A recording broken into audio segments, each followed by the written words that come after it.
Well. Clemson Tiger fans, college football fans, welcome back to another episode of the All In Show right here on Clemson at the Voice of College Football. Thanks so much for joining me. Got a jam-packed show for you guys tonight. Going to talk a little bit about the Elite Retreat, big recruiting weekend coming up on March 8th. This coming weekend. And then obviously spring practice has kicked off, so a lot coming out about spring practice. Dabo Swinney met with the media. We've heard from several players since then. We've heard from media members who got to view bits and pieces of practice. So we'll talk about that tonight. And then obviously the big news that dropped this week is the ACC settlement with Florida State and Clemson. What does it mean for Clemson? What does it mean for Florida State? What does it mean for the ACC or college football as a whole? We'll cover all of that and more in tonight's episode. But before we get into tonight's show, if you're not subscribed to the channel, please go ahead and hit that subscribe button for us. We are on the road to 6,000 subscribers, so your help with that would be greatly appreciated. Also, this is a live video, so your likes really help us out. So hit that like button while you're in here. Share the video with all of your college football friends, family, anybody that likes or enjoys college football content. Send them our way. We would love to have them on here and in our chat sections. And then last but certainly not least, we got the super chat feature available. If you want to support what me and Jordan do here on the All In Show, hit that super chat feature and we'll be sure to read and respond to your comment and or question attached to that super chat feature. As you guys know, at the end of every show, we turn it over to you guys in the live chat and we chop it up with you guys for 30, 45 minutes at the end of every episode. So looking forward to that. And with all of that said, and without further ado, I'm going to bring on my co-host, Jordan Bowman. What's up, man? How you doing tonight? Good, man. Just kind of anxiously watching this Clemson basketball game right now. They're a little bit, they took care of business in the first half, but they've kind of let BC hang around in it. Yeah. But we'll touch and go right now. Still up by 7. So, hopefully, much like last week, we can pull it out while we're on air here. Yeah, let's hope. That's not a good way to do it. But yeah, other than that, great sports, weekend for the Tigers. The baseball gets the sweep over South Carolina. That was really nice to see. Basketball rolled. Softball is playing well. Lacrosse got a top 10 win. The women's track and field team won the ACC championship. So a lot of stuff going on in Clemson athletics. It was really cool to see and fun to watch over the weekend. So I'm feeling good. I've had a good week. Yeah, absolutely, man. It's been crazy around Clemson's campus, man. Tons of stuff going on. The baseball team, you mentioned the sweep of South Carolina. That's always fun. And the pitching was just outstanding over the weekend. So shout out to those guys for getting it done and the bats coming alive when they were needed the most. So softball's routed off 10 or 12 wins in a row after somewhat of a rough start to the season. I think lacrosse is doing well. Gymnastics is doing well. Everybody, all Clemson sports are trending in the right direction. Obviously, the basketball team that we talked about is setting themselves up for what we hope will be an exciting NCAA tournament for them. So hopefully they can keep the mojo going. They can keep the momentum going and, make some noise in the ACC tournament and then ride that high or ride that momentum into the NCAA tournament. But busy week of work for me. Just a lot going on there, but always enjoy these Wednesdays and the time that we get to come and do the All-In Show and chop it up with these fine individuals in our comment section. So before we get into the show tonight, let's give a quick shout out to all those people in the comment section that are here with us each and every week and make this show what it is. Tiggs is in here. He's got like the first 87 comments. So shout out to Tiggs. Thank you so much for being here. Appreciate you. Yes, we absolutely destroyed South Carolina this weekend. It was great. Our buddy John Sarian in here as well. Intelligent Savage says hit that like button.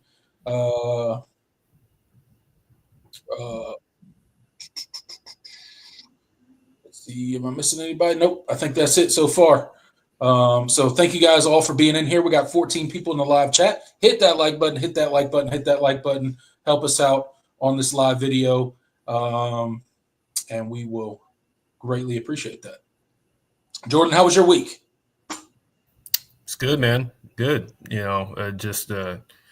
Honestly, pretty slow day at work. I'm sure you got a tornado watch this morning. As well as we got it in Charlotte. It was raining like crazy for a little bit, and then it just kind of stopped, and now it's just really windy. But at least the temperatures are starting to go up a little bit. Mid 60s. So, hey, I can't complain. Other than that, right. Yeah, same here. We had some pretty good rainstorms throughout the day today, but it cleared up nicely. Nothing too bad. No tornadoes for us, so that was a good thing. But yeah, other than that, it was. John says we taking side bets on Pookie's internet staying alive tonight. Oh no! Hey, don't say it. Don't say it. We don't. Yeah, let's not talk about it right now. Things are going okay right now, so let's keep the good vibes going, and we're gonna hold out hope that we can ride through these topics that we have, because we got a lot to get into. So with that said, Jordan, before the comment section jinxes it for us, there we go. Words are hard. Let's go ahead and dive into the show tonight before we get kicked off of here and both of our internets stop working. Yeah. Let's do it. All right, kicking the show off first and foremost with the upcoming big recruiting weekend for our Clemson Tigers, the Elite Retreat. Jordan, we talked about this last week. You kind of outlined some of the guys that you were paying attention to coming into this Elite Retreat weekend coming up this Saturday. So any changes on that end? Any more people that are coming that we didn't know about last week?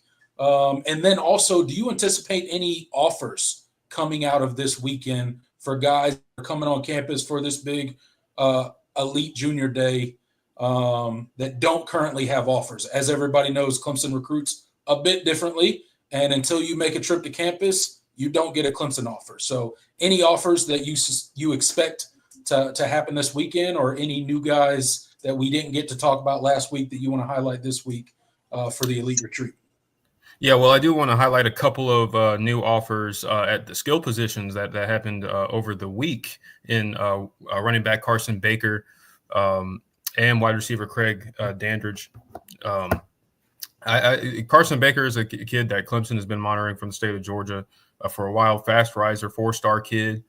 I think there is a really, really good affinity between him, his family, and Clemson.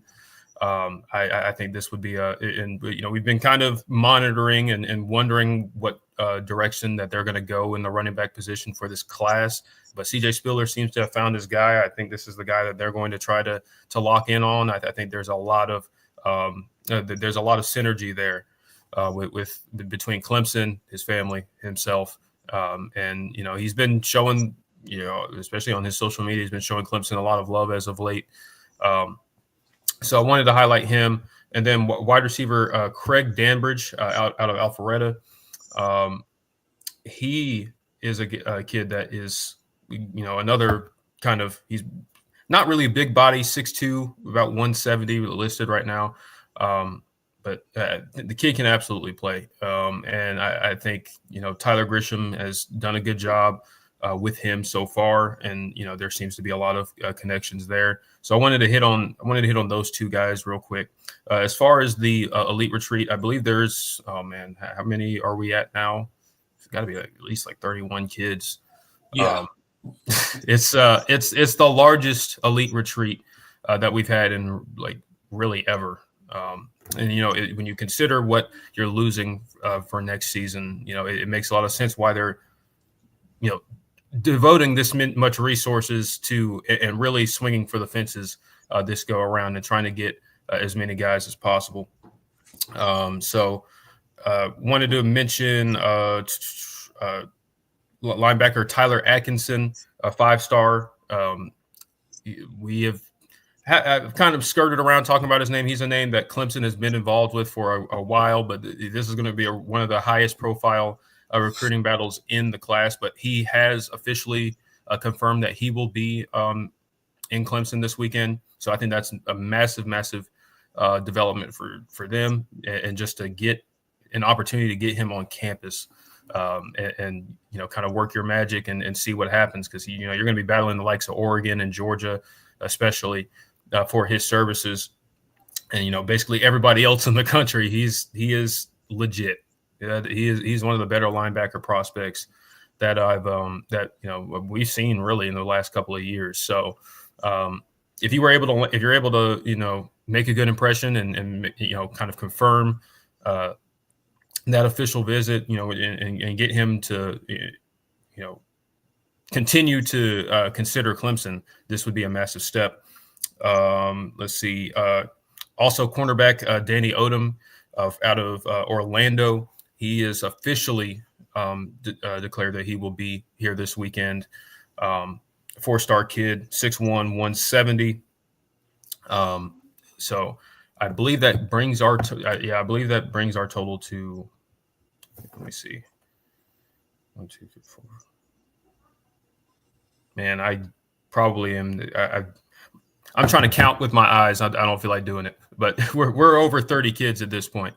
Yeah. This is as loaded of a elite retreat weekend as Clemson has ever had, and I think this is one of the most important ones for all the we've talked about all the guys that are going to be on campus. The Adam Guthries, the Maxwell Rileys, the Akene Ogbokos of the world, especially along the offensive line. We've been really hammering how important offensive line is for this class.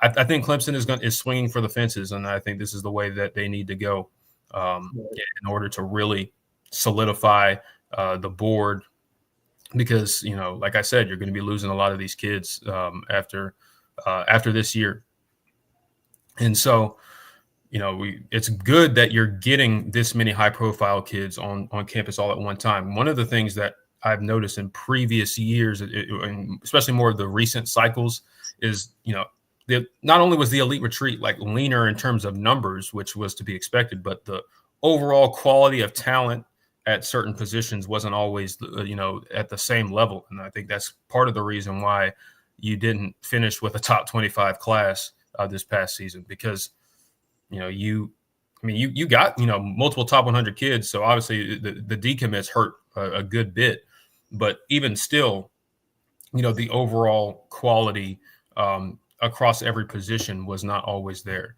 And so, you've seen it really step up with offensive line. They're really emphasizing corner as well. And I really think that, linebacker, they have the most to prove or to kind of work on with this weekend. And they're going to get, this is going to be a good first test, I guess, for Tom Allen and Ben Boulware and that stat, especially Ben Boulware, kind of see how he, fares in a recruiting, atmosphere. I think, this is going to be a really good opportunity. But Clemson always does well. I expect them to really, bring out all the stops.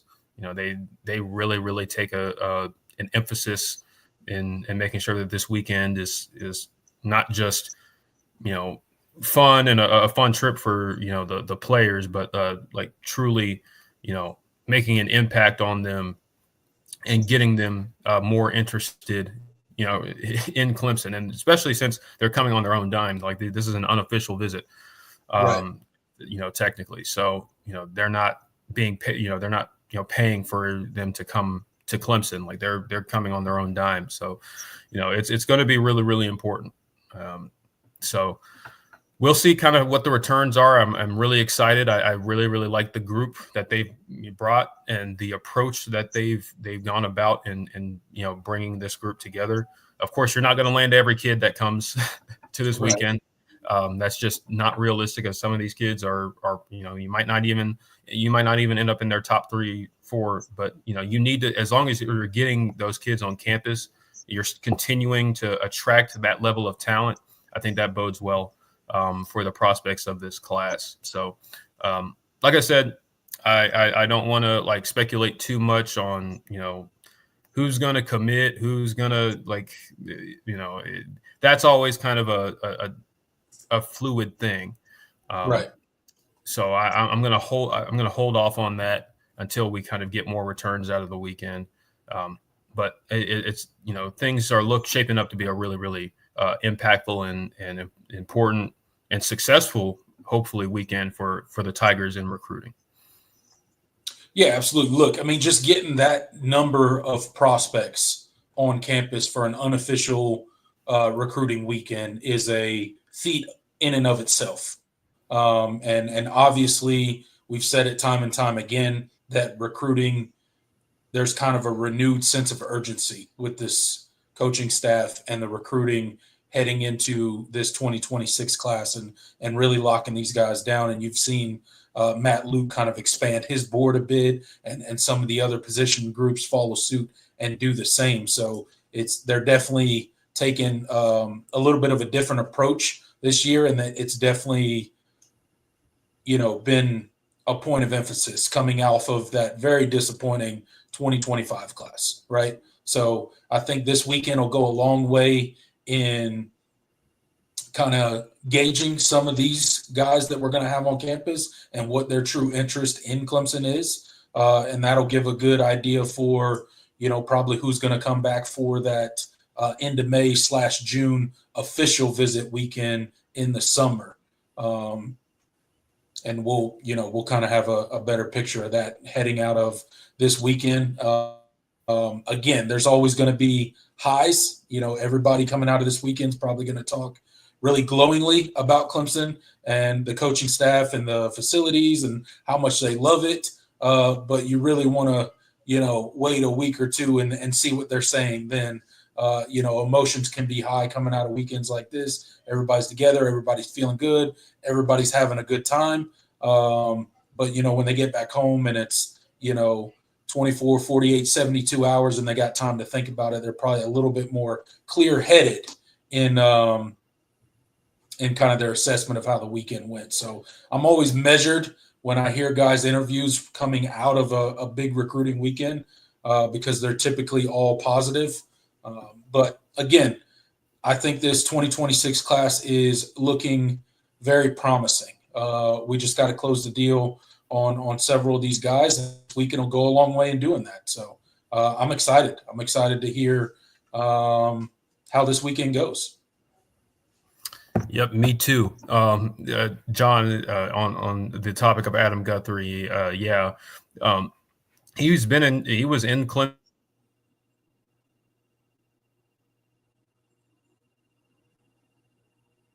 Clemson, over the weekend, eliminated. He's been kind of, he's been hanging out. And so that's been really cool to see. He's really, really taken to the campus. He's been, really, really engaged with Clemson stuff on social media and all sorts of things. Oh, did my Wi-Fi go out again? Or You're good. You came back. So okay, that's good. That's good. All right. But yeah, he's been really, really engaged and hype and engaging with the fans. So, things are shaping up. I've said for a good bit that, Clemson is certainly in the driver's seat, but, there's still a little bit of, time left. But, maybe he decides to pull the trigger this weekend. We'll see. But I like where they stand with him, and can't wait to get more returns and an idea of kind of who is just in general who is really leaning towards the Tigers, and who especially you'll know when guys are setting their official visit weekends, like you started to see trickle in over the past couple of weeks. Yeah, absolutely. So big weekend for the Tigers coming up. So hopefully all goes well. Get that up there.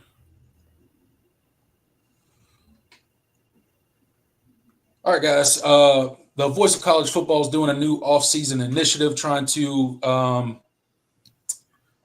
do sponsors. So get your business, product, and service or personal brand to the next level by partnering with the Voice of College Football. Let's discuss how you can also reach your target market. Check out the experience of one of the current partners posted on the screen. We are here to deliver for you. Contact us at sponsorship@thevoiceofcollegefootball.com today. So if you guys are interested in sponsoring the show, or you know any local businesses out there that are willing to sponsor the show or the Voice of College Football as a whole, have them reach out to sponsorships@vocfb.com.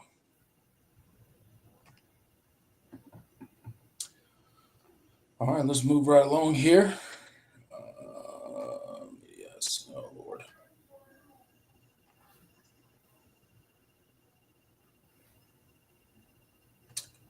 All right, Jordan, as I'm sure everyone in the comment section knows, everybody with an internet connection knows, everybody who cares anything about college football knows that the ACC, Clemson, and Florida State came to an agreement. They settled this week, and all the lawsuits are going to be dropped moving forward by both the ACC, Clemson, and Florida State. So they've come to an unequal revenue sharing agreement. 40% of the TV revenue will be split evenly with ACC legacy teams. Clemson and Florida State, or really any ACC program, finally has a number of what it would actually cost to get out of the conference instead of these, speculative, the grant of rights is worth this and this formula and that formula. They finally have real numbers that are actual exit fees. The unequal revenue sharing is looking like if your team performs really well and your eyeballs are up to towards the top of the league, you could potentially, those bigger brands in the ACC could potentially see themselves earning upwards of $15 to $20 million more than just the base revenue of the ACC where it currently stands. So that may put you somewhere in the $60 million range if you're Clemson. Obviously, if you were to make a playoff, that's $4 million, and each round that you advance after that is another $4 million to your school and your school only, not to be divvied up between all of the other schools within the conference. So all the playoff money goes to you. So obviously, this has been a long time coming, right, Jordan? The offseason this time last year is when all these kind of lawsuits came out, and there was a lot of posturing back and forth, and Clemson filed in South Carolina, and then the ACC followed suit and filed in North Carolina, and there was just a lot of legal talk and posturing back and forth. And instead of the discovery phase actually going to court, I think most people who were listening to some of the legal experts when it come to this knew that it was going to ultimately end in some sort of settlement, right? And the day has come. It's finally settled.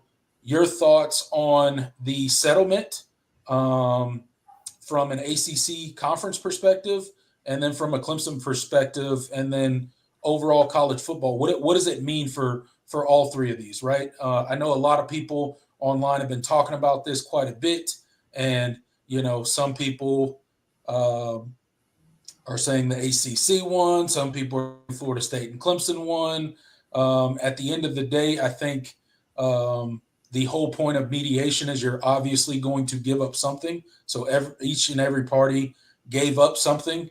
But overall, in my opinion, Clemson and Florida State came out ahead of the ACC on this. Obviously, the ACC, what win did they get? They get to keep the conference together as is for at least another 5 years, right? Until the next media rights deals are up with the two big conferences, at which point it would be less than $100 million for any ACC school to get out of the ACC. So That's significantly less than some of the $500 million numbers that were being thrown about this time last year. So, Jordan, your overall thoughts on this ACC settlement? What does it mean for Clemson? What does it mean for the conference and college football as a whole? Yeah, I mean, it's massive for a lot of reasons. I mean, I think I agree with your assessment that I think ultimately Clemson and Florida State, came out the winners in this. But, for the ACC as a conference, it means stability for at least another 5 years. You could say they're kicking the can down the road, and you're probably right. But it's something that they needed to do because I think there were some things that they didn't want to, they didn't want getting out if things got to the discovery phase of those trial, especially, how the Raycom deal was brokered and all of that. There was a lot of, things that were alleged by Florida State and Clemson that were, kind of out of contract in terms of how, they how Jim Phillips and ACC leadership went about, extending the option and all of that. So I think for the ACC, like I said, it means stability. It means you keep the conference together for at least a little bit longer. But I think ultimately the biggest brands in the ACC are the biggest winners. Clemson's, the Florida States, the North Carolinas, the Miamis. They're going to be the ones that ultimately win from this. Between the unequal revenue sharing and the brand initiative that they are talking about. So I mean, if you're bringing in the viewers, you're going to get a bigger piece of the pie. That ultimately is what's going to keep Clemson and Florida State and Miami and North Carolina. That's what's going to keep those schools competitive with the SEC and the Big Ten, because you were looking at potentially a $30 million plus deficit in comparison year to year. Now it's probably going to be closer to 10 to 15 million. If at least for the top teams in the conference. And that's nothing new, really. Clemson and Florida State especially have been able to mitigate those deficits for a long time. You were never at a point where you were making more than the SEC or making as much as the SEC, but that's a lot more tenable than the $30 million plus that SEC teams were going to have over you with the current structure. Well, the previous structure now, if that had stayed in place. So massive win for Clemson, Florida State. I think the biggest winner is the biggest winners are North Carolina and Miami because they didn't have to pay the legal fees. But that ultimately it would Clemson and Florida State, they got what they wanted, because this was something that they had asked for a couple of years ago and were told no. So it just you're not leaving the conference, but ultimately the reason that they went in with the stated intention, at least Florida State did, the stated intention of leaving the conference, you were able to get it was kind of like going all in, so that when they met in the middle, you got what you actually desired. It's, one of the rules of mediation is like start with your highest, demands first and see what you can get out of that. And so that's ultimately what happened here. I think it's delaying the inevitable for the ACC, but it means no restructuring for at least a little bit, and it means Clemson and Florida State can make a fair share of their money based on the viewership and what they mean to the conference in terms of brand value. So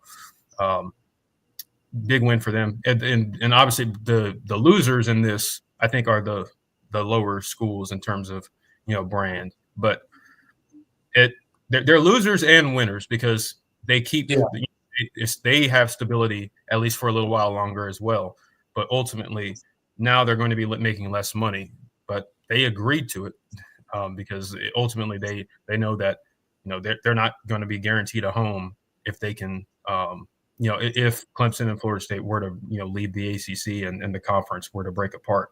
There's just they want to stay a part of the quote unquote relevant, and I use that loosely because we're not talking, the ACC is not on the level of the SEC or the Big Ten in football, but they still have a considerable seat at the table when it comes to the playoff and power conference distinction is concerned. So that's important.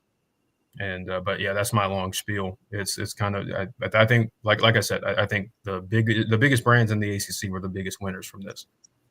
Yeah, I mean, I think it's very clear that your biggest brands in the conference, your Clemson, your Florida State, your Miami, your North Carolina, schools like that are obviously the biggest winners. Obviously, this cost Clemson and Florida State quite a bit of money in legal fees and stuff like that. But at the end of the day, I think both parties, both Clemson and Florida State, got what they wanted. You mentioned, no, they're not getting out of the conference right now. But honestly, at the end of the day, if you get out of the conference right now, really, where are you going to go?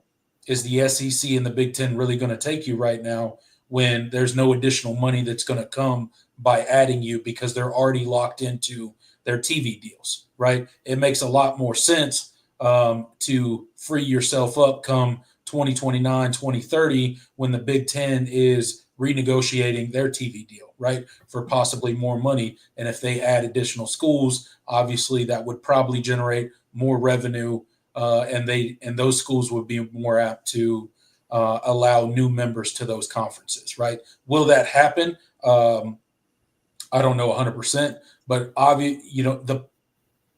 there is a clear and distinct path now for any ACC school to leave the conference whenever they want to.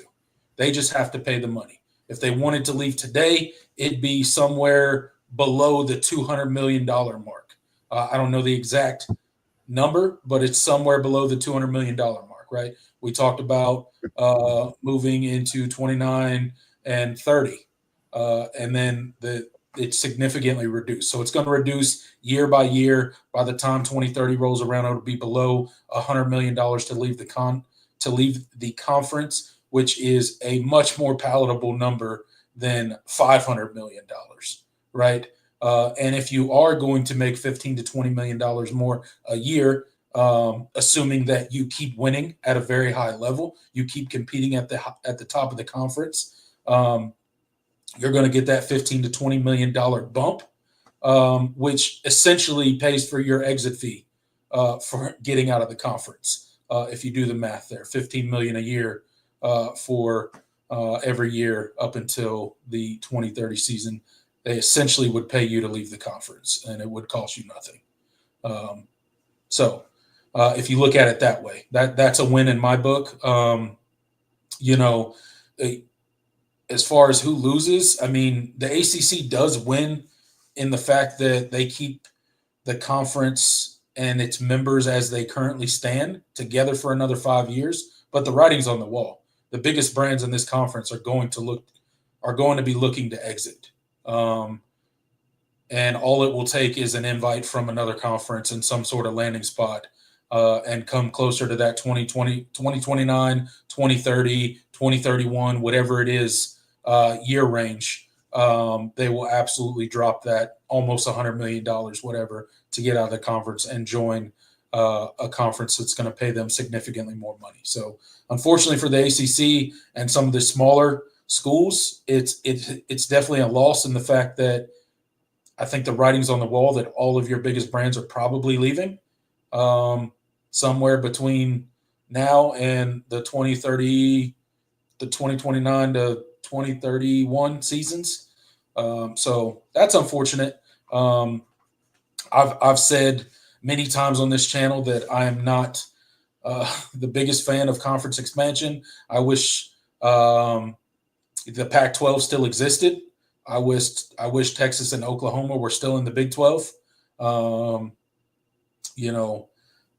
That's just how I preferred it, but that's not the way college football is going. So what it looks like in the future, no one really knows, but this is definitely a win for Florida State. This is definitely a win for Clemson, and some of the other bigger brands in the ACC, and it gives them a clear-cut path on how to get out of the conference. And it also incentivizes investing in your sports programs, investing in your football facilities, investing in your two big sports, which is basketball, men's basketball, and football. Because if you want to get that additional money that's going to be available, you have to invest. You have to win at a high level. So I think incentivizing that is a good thing. I know in a perfect world, we all just throw the money together evenly in a pot and we divvy it up. But that's just not the world we live in. It's not fair when schools like Clemson invest as much as they do into football and their sports programs, and you have other smaller or just schools that frankly just don't take sports seriously. And you can tell by their facilities, you can tell by the money that they put into it. So why should those two entities be making the same amount of money? It doesn't make sense. So glad that that's fixed. I love the path that they have to an additional $15 to $20 million in revenue. I think that's good. And then you can even further close that gap by having a good playoff run. As I mentioned, you make the playoffs, that's $4 million in your school's pocket. You don't have to share it with anyone. You advance another round, that's another $4 million in your school's athletic fund that you don't have to share with anyone else. So on and so forth as you go deeper into the playoff and make a run. So the money's out there to be made. Now you just got to go out there and take care of business on the football field. Yep, absolutely. And it's big for just the future of Clemson and how they're going to stay competitive. And and like you said, I mean, it's good to have a number now, and the fact that you have a number that's greatly reduced from what was initially thrown out there, during especially during the proceedings of all of this, the path is very clear. If Clemson ultimately chooses to leave the conference, so big win.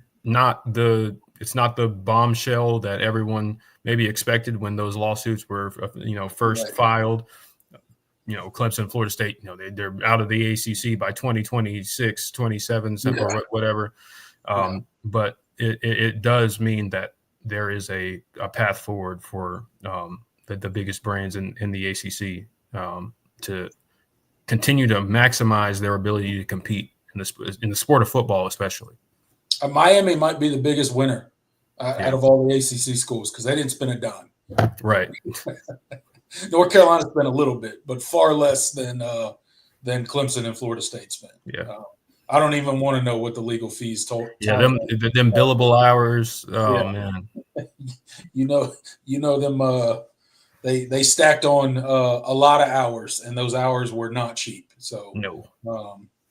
I don't know if any of us want to know what that actual number was for Florida State or Clemson on the legal fee side of it. But at the end of the day, I think it was worth it. Now you have you have your number. Somebody had to do it. Yeah, somebody had to do it. And Florida State and Clemson were those two that stepped out in front and did it. So, college football is going to get even more weird as we continue going down this road, Jordan. What will college football look like in 2030? No one knows.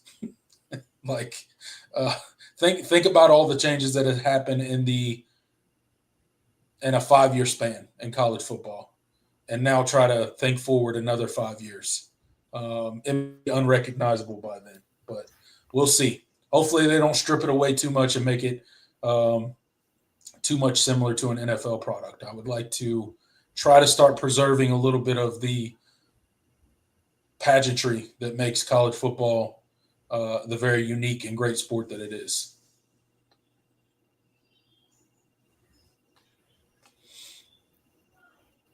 Yeah, absolutely. Have you still have the other? What's that? Did I drop for a second? Yeah, you're good now. Okay, yeah. So you still got the game up? I don't. Oh, well, yeah. It's something.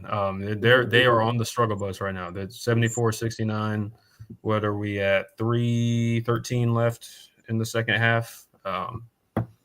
This one looks like it's coming down to the wire. BC shooting free throws. So Clemson's trying to avoid I believe this would be a quad 3 loss. Yeah, let's not do that.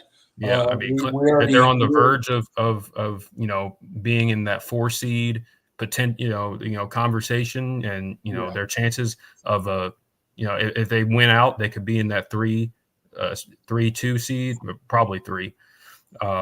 So another quad 3 loss would be that would probably kill any chance of that. We already don't get enough love when it comes to the rankings there. So let's try not to drop one on the road to Boston College. Yeah. Good rebound, Vic. Would it be a quad? Would it be quad 3 loss? Yeah, quad 3. Because it bumps up 1 if you're on the road, right? Well, it depends. Well, BC's net is still too low for it to be a quad 2. So this is a quad 3 regardless. Dang. But they are fighting. They're getting them boards. Oh. All right. It's been tough. And that's the thing with playing Boston College, because their head coach Earl Grant, he was an assistant at Clemson under Brad Bradell. Yeah. He understands Brad's system, and he just knows how to play. Like, if you guys remember, the team that eliminated Clemson in the first round of the ACC tournament was Boston College. Jaden Zachary had a career day for Boston College. I'm glad he's on our team now. Let's see if we can get a win in the the ACC tournament. Yeah. Luckily, they're so bad. I don't believe, since I think they are one of the teams that would be eliminated from the ACC tournament, because now we have, not every team plays in it. Not every team plays, yeah. Yeah. So, did they call a foul? Or did they say that it was out on Clemson? I don't know. I don't know either.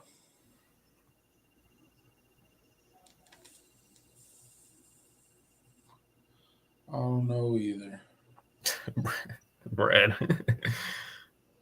All right, guys, make sure you're checking out Mark Rogers' new book.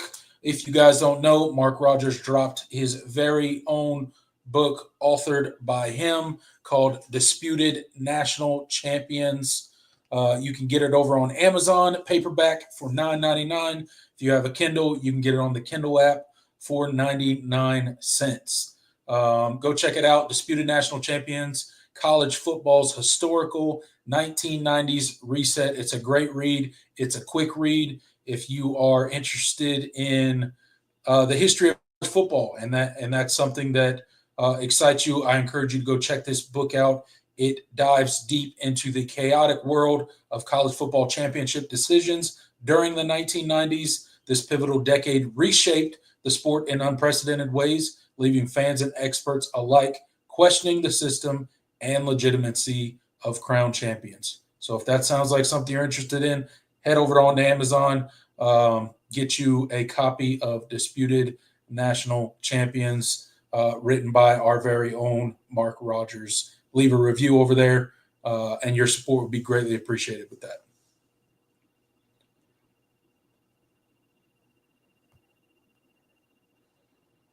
How are we looking in the game?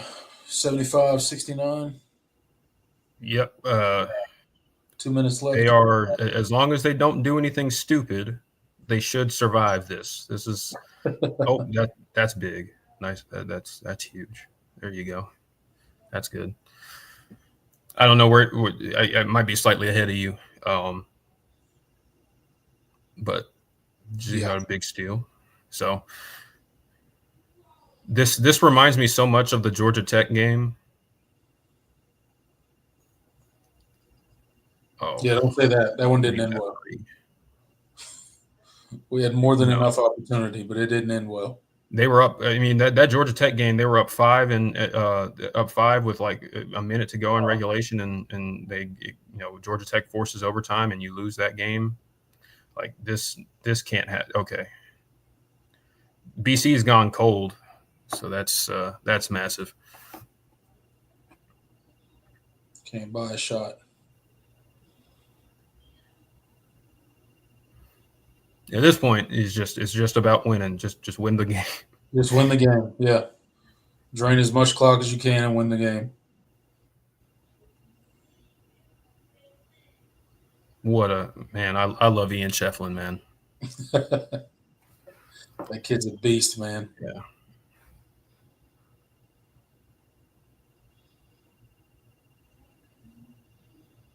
He plays much bigger than he is. Yeah. It really is crazy. Oh, they're not going to foul. Whew. Had me nervous. Even all throughout that entire ACC settlement segment, I was looking back and forth. I'm sure you saw looking back and forth from my screen to my phone. Eesh. Glad they pulled that one out.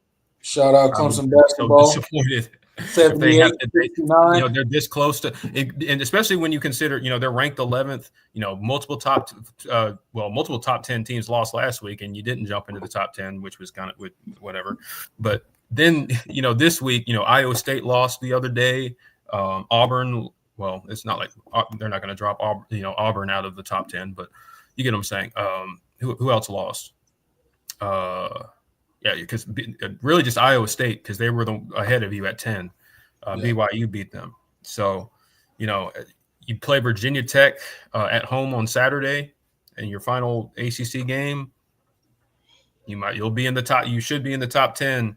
When the ACC tournament starts. So that'd be cool, and also, keep you going for potentially. I mean, if Clemson wins out and wins the ACC tournament for the first time ever. They would. I think they would definitely be a 3 seed. Well, I feel pretty confident they'd be a 3 seed. I'm not sure if they'll be good enough metric wise to push into that 2 seed because, you're talking about the St. John's, the Houstons, the A&Ms. Like it's kind of metric wise. Those guys, those teams in that range, the Iowa States, like they're going to be favored. Not favored, but they have more quad 1 wins because they're, the Big Ten and the SEC just have more quad 1 win opportunities. So, but I think Clemson could absolutely be a 3 seed when this is all said and done. If they continue to win like they've been winning, it'd be really nice. That would be our highest. I believe that would be our highest seed ever. I think we've been a 4 seed twice, but we've never been a 3 seed. So that'd be cool. If we could get any love in the net rankings, it'd be great. Yeah. We don't. Well, I mean, I think they're sitting at 20. Let me see. Let me pull up the net real quick. I think we won and then dropped. Yeah. Like what? That happens sometimes. What are we doing, man? It's a very complicated thing. I think John's right. Ken Palm likes us a lot more than the net does. I know that. Yeah, Clemson is 22nd right now. We dropped one last. We dropped one last night. Yeah.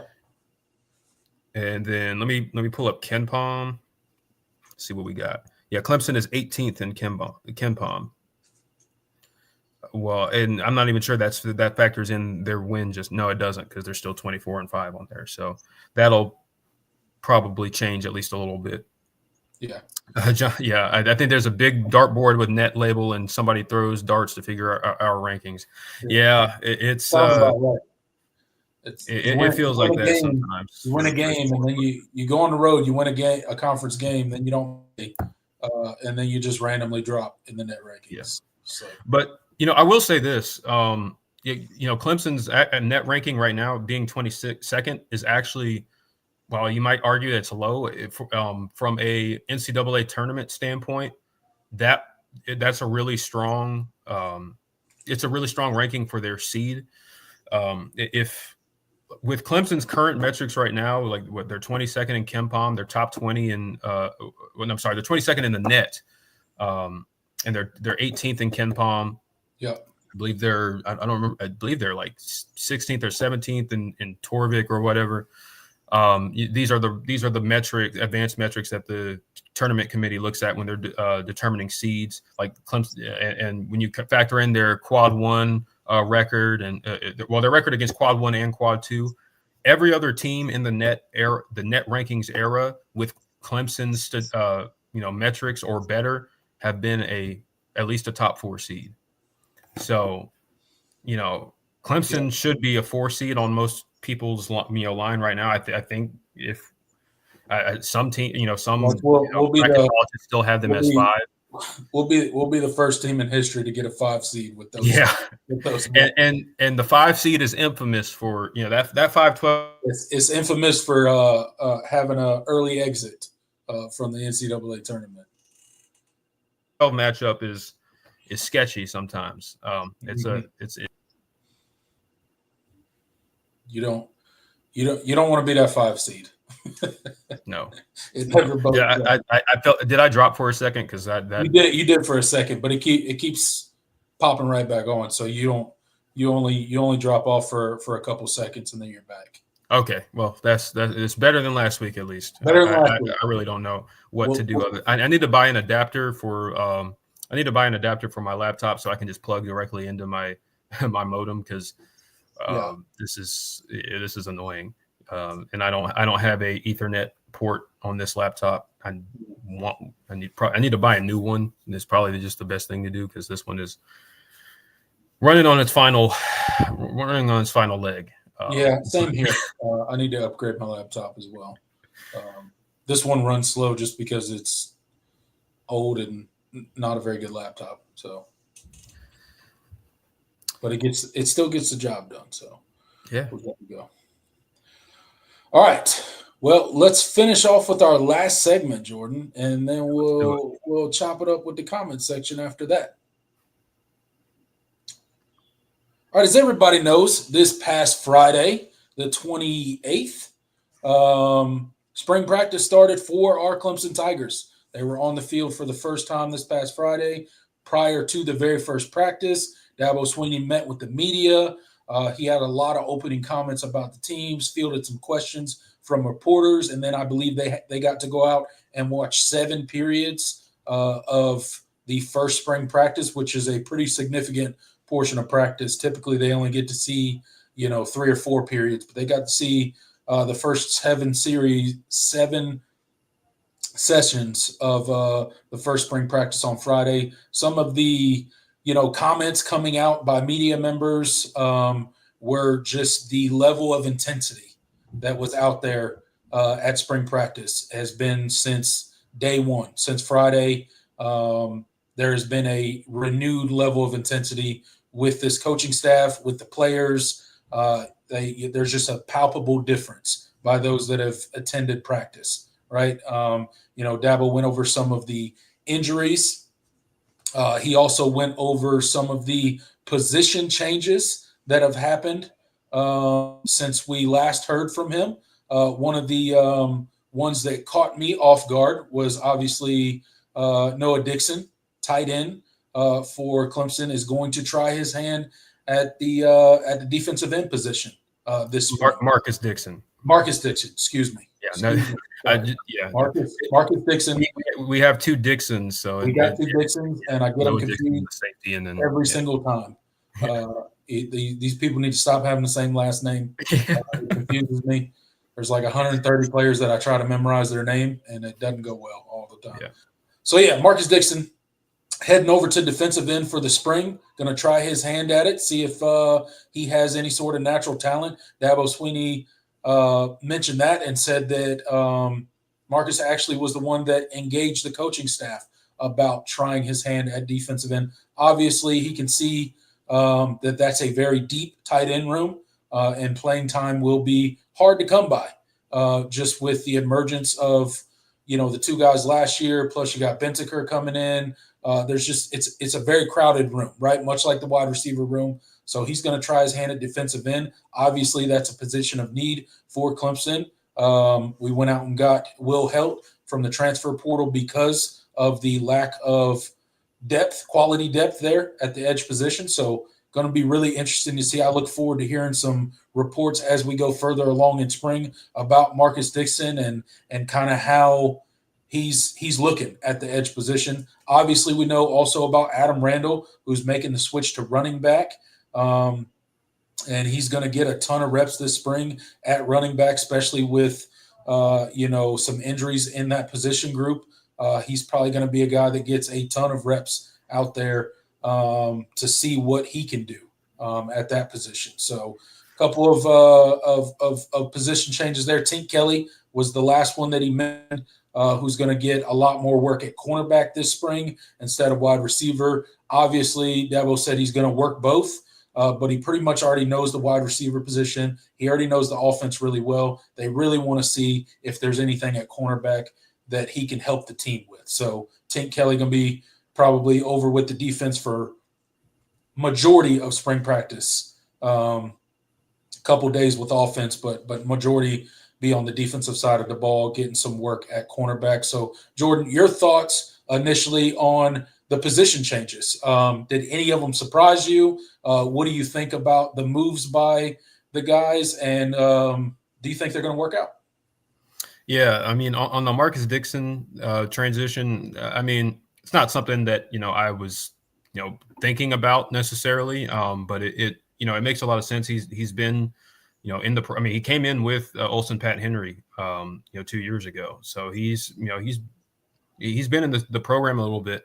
It's just there hasn't been a whole lot of opportunity for playing time. He's more coming out of high school, he was definitely more of your traditional inline tight end, more of a blocker. I mean, he had some good receiving tape coming out, but just what he offered was not going to be the best fit for what Garrett Riley likes to do. And just with the experience and depth that you had at tight end, and you still have at tight end, and talent, especially, it just the path to playing time just didn't seem to be there. And so I think, especially with him initiating it, makes a lot of sense. I applaud him for trying that, because obviously the transfer portal was an option for him. Right. Still could be, obviously when the spring window rolls around. But for now, he's willing to stick it out and give another position a shot, and he has the body type for it. I believe he played both ways in high school. So, this is something that he might be able to transition and work out pretty well. So we'll kind of see, and I'll be interested to kind of hear some of the takeaways or some of the, how he looks out there, because he certainly, from a body type standpoint, he definitely, looks the part. Then you mentioned Tink Kelly, making the transition from wide receiver. You saw him in some limited snaps last year at receiver, made a couple of catches. He played. He was in the 2 deep for one game this past season. I can't remember which one. Because we had injuries. I'm blanking right now. Because Grant Wesco had missed a couple of games from probably TJ. I think he was out for a game or two. I can't remember, but regardless, he played in limited snaps. And so it just, with everything that you have,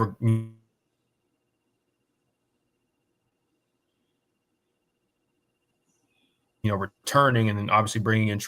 Oh my goodness, did I drop out for a second? No, you're good. Okay. Marquez Henderson. Man, that's still gonna. Tough one to say, man. That still messes me up, man. I've never seen that name pronounced Marquez, but Marquez Henderson and Juju Preston coming in. The wide receiver room there's a lot of talent there, and it just. He's Tink Kelly coming out of high school. He's a guy that played. He was 2-position player, played both ways, and that was what they liked. And liked about his game and what they brought him in for. And so they gave him a shot at wide receiver, but they want to see if he can offer something at corner, kind of bolster that cornerback depth group, that cornerback depth. So another position change that, I don't think is going to be super consequential, but, it's worth a shot. It's spring like this. These are the times where you do experiment a little bit, and if you want to see guys in different roles, that's when you really want to try them out.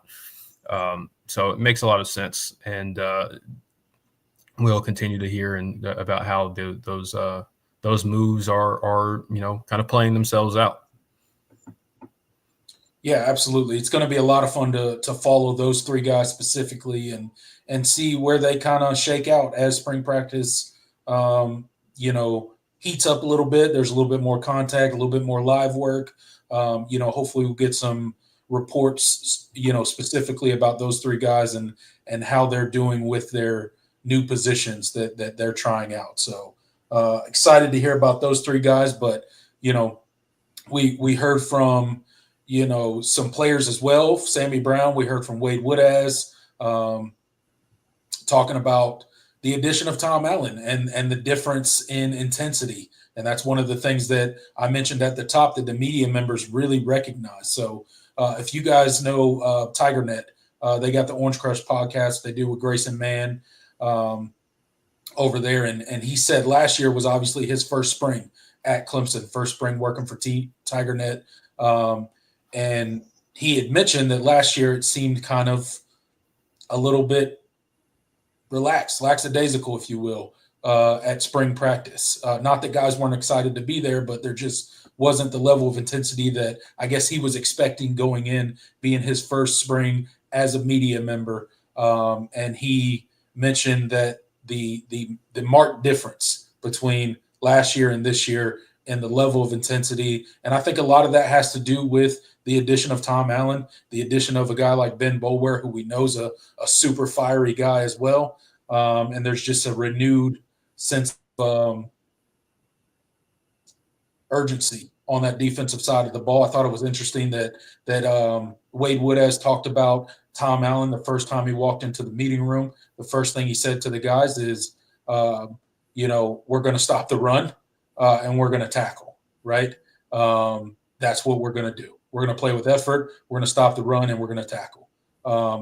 And if you're a Clemson fan, hearing that has to be music to your ears, because those are the two things that we did horribly for the entire year last year. We didn't tackle well, and we certainly couldn't stop the run against literally anybody. Anybody with a running game problem, the cure last year was to just play Clemson. And I don't say that to take a shot at our defensive players or their effort or anything like that. We were just bad last year against stopping the run. And the statistics prove that out. So I was excited to hear that. What were your thoughts on the comments from the media members about Tom Allen and some of what we heard from those defensive players about how excited they are to get to play for a guy like that? Yeah, I mean, like you said, it really has just been the intensity in practices. That's just been something that's been noted by multiple people that were there, and just and obviously the players echoing that as well. There's just a different feel when with Tom Allen running the show, and then obviously the addition of Ben Boulware, taking a bigger role with the linebackers. Like it's more reminiscent. Like Wade Wood has even said, like this was, because obviously he never got to play for Brent Venables. Right. His freshman year was 2022. He only ever knew Wes Goodwin. Right. But he said that, this is what I envisioned, playing under Brent Venables would have been like. Right. And that's what guys have told me. Like, this is like when BV was here. Mm-hmm. And so like, that's got obviously got to be music to your ears as a Clemson fan too. So and obviously Tom Allen spoke with the media today, and it further cemented some of the things that we've discussed about the shortcomings of the previous iteration of the defensive coaching staff. And so like it is really, really refreshing. Obviously it's just the big, we're early in spring practice and not everything is sorted out, but just the attitude and the, just the mentality that they're going into this spring session with is just, there's a different feel, and everybody in the building seems to be echoing it. And that's, with how important this season is and how talented this defense is in particular, that's what you want to hear, because we feel really good about where the offense is right now. Right. But defensively, that was your Achilles heel all year. Couldn't stop the run. Did not tackle well. Yep. Poor play from you didn't get consistent play out of your linebackers. Couldn't set the edge. couldn't, you weren't really getting, great pass rush, sometimes, outside of TJ Parker. And so all of those things are going to be, emphasized. And it's not like Tom Allen runs a super complex, difficult scheme. Like, he's very hard nosed, old school, we're going to play, we're going to play the traditional sound way to play defense, which is stopping the run first and tackling and doing all the little things right. Because when you do those things with a team that's as talented as Clemson, that's really all you need to do. You don't need to trick people or run these, funky looking blitz packages or zone coverages that just or really complicated with a lot of rules. Like, you don't need that. You have the athletes, you have the players to execute. So you just need them to go out and do it with the effort that you lacked at times last year. Yeah, I mean, look, at the end of the day, sometimes less is more, right? Yeah. Sometimes putting less on your athlete's plate and allowing them to just play free and play fast gets better results on the field. And that's really what a Tom Allen scheme is going to do. It's going to allow these guys to go out there, really understand what they're doing from a schematic standpoint, and just go out there and let it fly. And that's usually when good things happen. That's when you get, your turnovers. That's when you get your big time negative plays, and that's when you get the offense behind the sticks on a consistent basis and start getting off the field consistently on third down. So I'm excited to hear all of the things that the defensive guys are saying. One of the, I think Kevin in here mentioned that both Sammy and Wade Wood has mentioned, wanting to run through a brick wall for Tom Allen, because he just brings that level of intensity. And then even Ben Boulware, Wade Wood was mentioning that he just knows how to get under his skin. He knows how to irritate him and get under his skin, which Wade Wood went on to say that is a good thing, that causes him to play with a lot more intensity and really focus in on what he's doing and being his best in that moment. So it sounds like their Tom Allen's transition has been pretty seamless. Dabo talked about how much of the coaches have enjoyed having him around on the defensive staff, and that kind of just trickled down into the players. And I really think the product on the field will be a much improved product from what we saw last year for Clemson. So it's a really exciting thing. Again, it's early in spring. All this is still new. It's still got to be proven out on the field, but you're hearing all the right things, especially heading into a 2025 season where you have all this returning production. We talked about a couple episodes ago how we're number one in returning production, returning over 87% of production on offense. I think another 75%, 78% of production on the defensive side of the ball. So you return all this production. What are you going to do with it? And right now, early in spring practice, we're hearing the right things. And it seems like this team has a different level of intensity and a little bit different level of just laser focus on they want to compete at a very high level. And that's really what you want to hear, because at the end of the 2025 season, you're going to see a lot of great Clemson football players walk out the door to what their next step is in their football careers or their professional careers. So let's maximize it in 2025. And that sounds like what's happening early in spring. Absolutely. We'll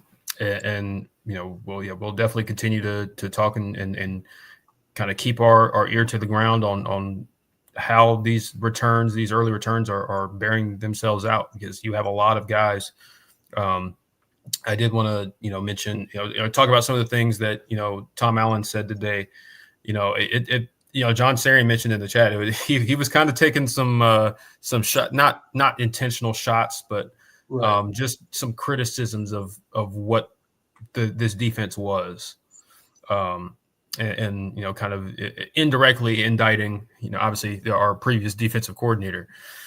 So like it's like he talked about he not only watched games, he watched practices, and the number one thing that he saw that was missing from those practices and from those games was effort. That just it tells you everything you need to know. I mean, he was very upfront, and so like I can't even call it shots because he was just evaluating what he saw, and he's a guy that has seen what good defense looks like and has coached good defense. And what he saw last year was not good defense. What we saw last year was not good defense. Like anybody with eyeballs could see that your defense wasn't good, and there was no reason why they shouldn't have been. Especially yeah, there were weaknesses. You were thin at edge, and you had some shortcomings there, but there was no reason to be 85th in run defense. Just flat out. You're Clemson. That right there alone. Look at your talent on the field. Yeah. Your talent on the field, and a team like the Citadel came into your stadium and put up their highest rushing total for the season on you. That's an FCS team. Yep. They got no business getting anywhere close to 300 yards rushing, much less putting their season high total rushing yards up against you. And no disrespect to the Citadel, but that's just a glimpse into how bad that rushing defense was last year. It really was unacceptable. It was a fireable offense, and you saw what happened.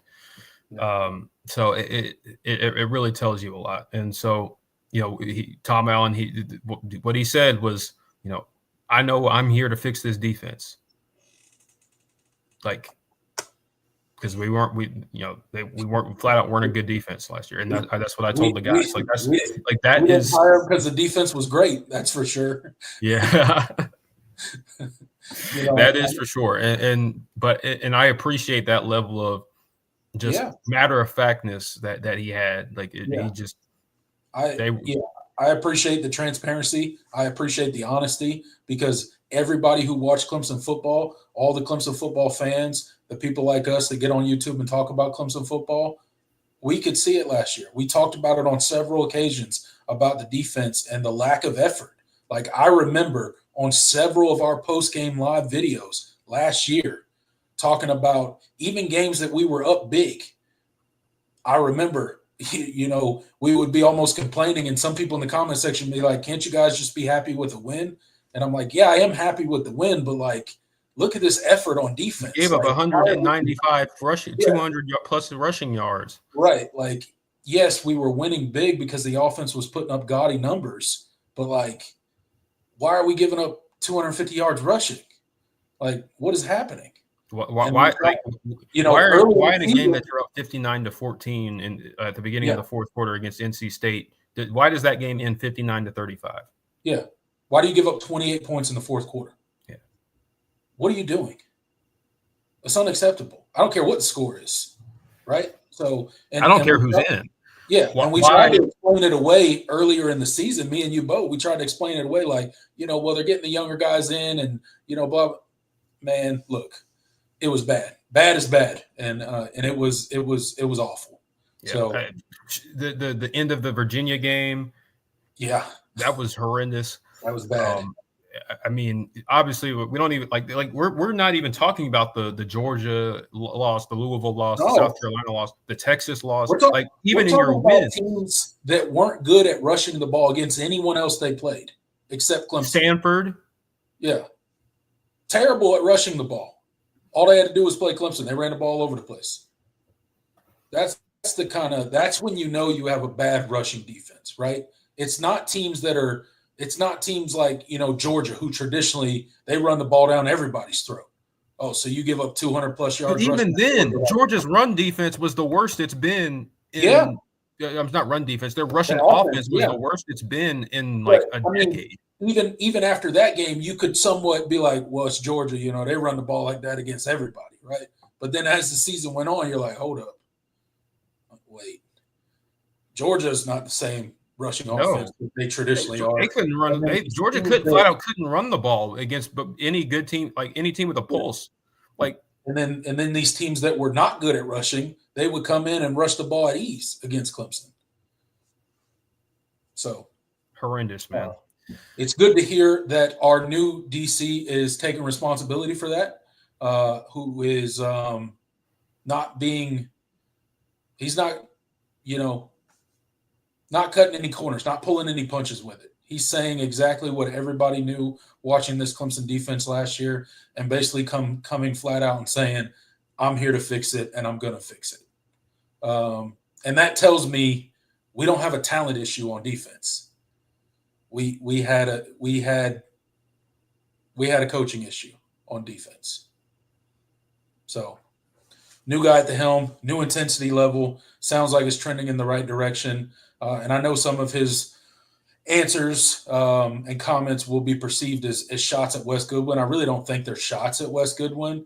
It's just being honest about what Clemson football was on the defensive side of the ball last year, and the things that he's going to do to fix it moving forward.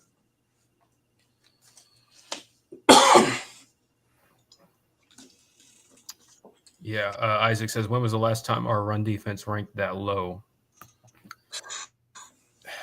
I couldn't. Probably it had to have been pre-Brent Brent Venables. Yeah, probably before Brent Venables, because I don't ever remember a Brent Venables defense not being able to stop the run consistently. No. I mean, a game here or there, sure, but consistently over a season, I don't ever remember a Brent Venables coach defense that couldn't stop the run. No. Desperman says the coaches weren't missing all those tackles. No, and that but what we're saying is the fact that the coaches weren't able to bring out the level of effort that's required to make those tackles is a problem. Yeah. The players have responsibility. The players have responsibility, but you as the coach, like especially when you have the players themselves saying that the intensity and was just not there last year. And obviously your new defensive coordinator watching your games and your tape and your practice film and saying the effort is not there. That is an indictment on your coaching staff's ability to get that out of your players. Like that's a problem, and that's ultimately what needed to change. What was, are you going to just kick all the players out and I mean, some schools do that, but that's not what Clemson is. And It's not like you don't have the talent or the players capable. Like you have, and you don't have kids with character issues that just flat out quit. It's just they are not getting the most. You had a coach that wasn't able to bring the most out of those kids, and that showed itself on the field. So we can defend, and we can say the coaches weren't missing all those tackles, and you're right. But ultimately, it's their job to get them to play with that level of effort, and they didn't. And that's why Wes Goodwin is not. It's also the coach's job to create that buy-in from the team, right? Like, you have to convey your message and what you want to do defensively in a way that your team wants to buy in a way that your linebackers are talking to the media and being like, I want to run through a brick wall for that guy. Yep. I can't wait to play for this guy.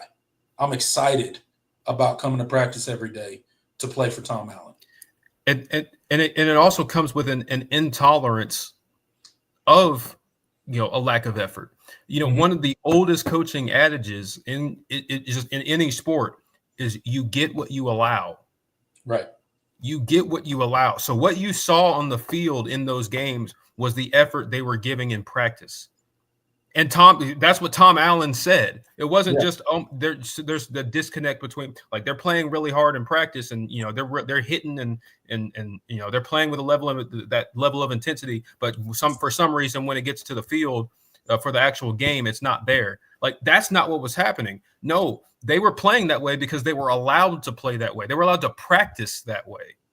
So we can't say, at a certain point, the players have a responsibility. Sometimes you can't make them play that way, but you have to, as a coach, you have to be able to connect with those kids in a way that they want to do that. Right. And that's not what was happening. And they were allowed to be lackadaisical and take plays off. Absolutely. That's the first thing that's they're working. And and that was accepted, which is the problem. And Tom Allen came in from the jump. What did he talk? The first interview that he had with the media, what did he say? I need to get to know these guys on a personal level so that I know what's important to them so that I can then do what? Hold them accountable.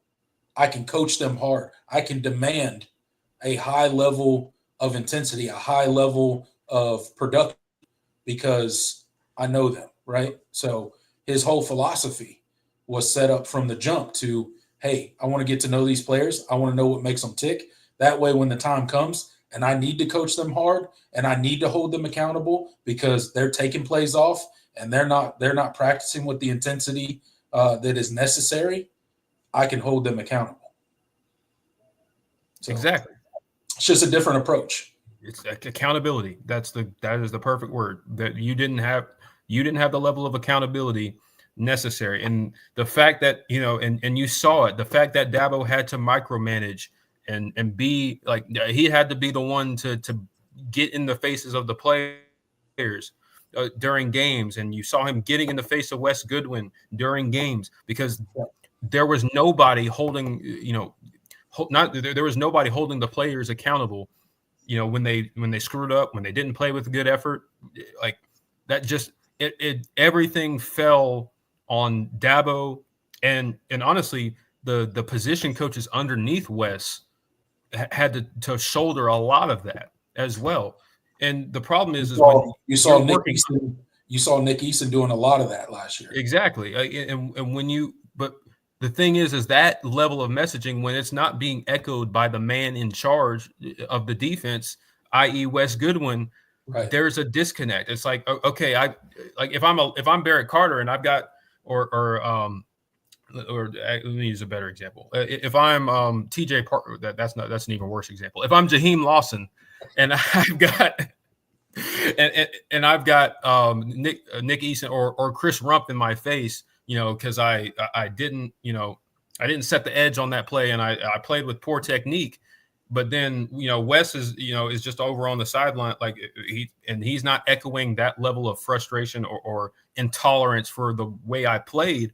It's like, okay, ultimately, there's a disconnect between the top and the guys underneath him, and that's how you get the 85th run defense, because you have guys just taking plays off. You have guys not playing with good effort, poor improper technique.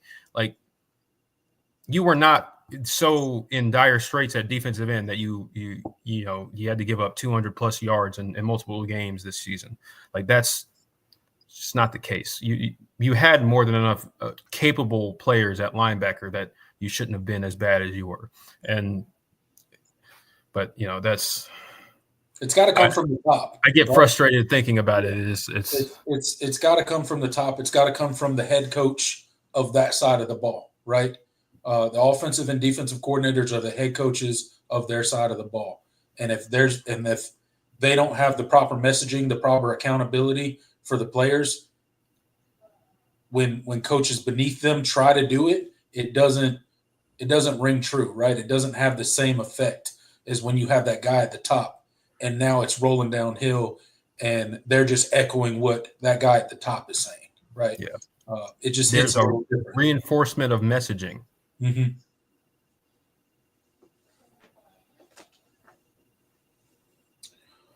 But yeah, so lots of good stuff coming out of Clemson spring practice so far. A couple guys still coming back off of injury. Nobody that we haven't expected, or guys that are, I know Dabo talked about Jay Lou and he got a shoulder cleanup. Obviously, he was battling a bad shoulder all season. We knew that was going to happen.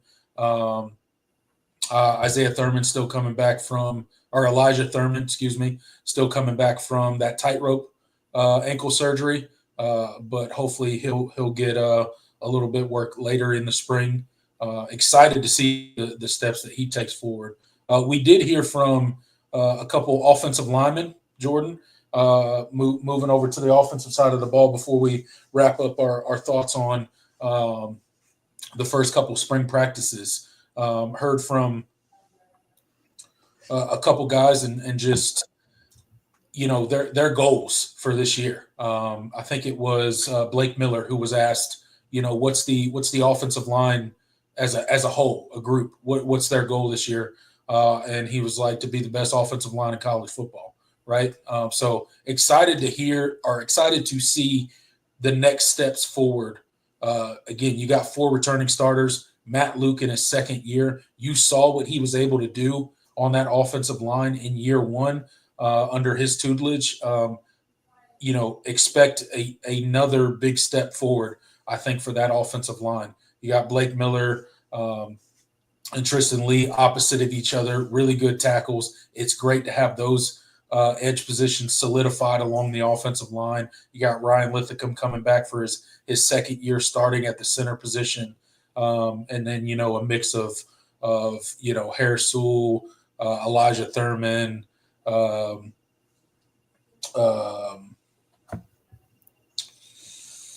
a bunch of other guys. Names are slipping my mind, but I'm excited to see the steps forward that this group takes and who those first 5 are to roll out there, right?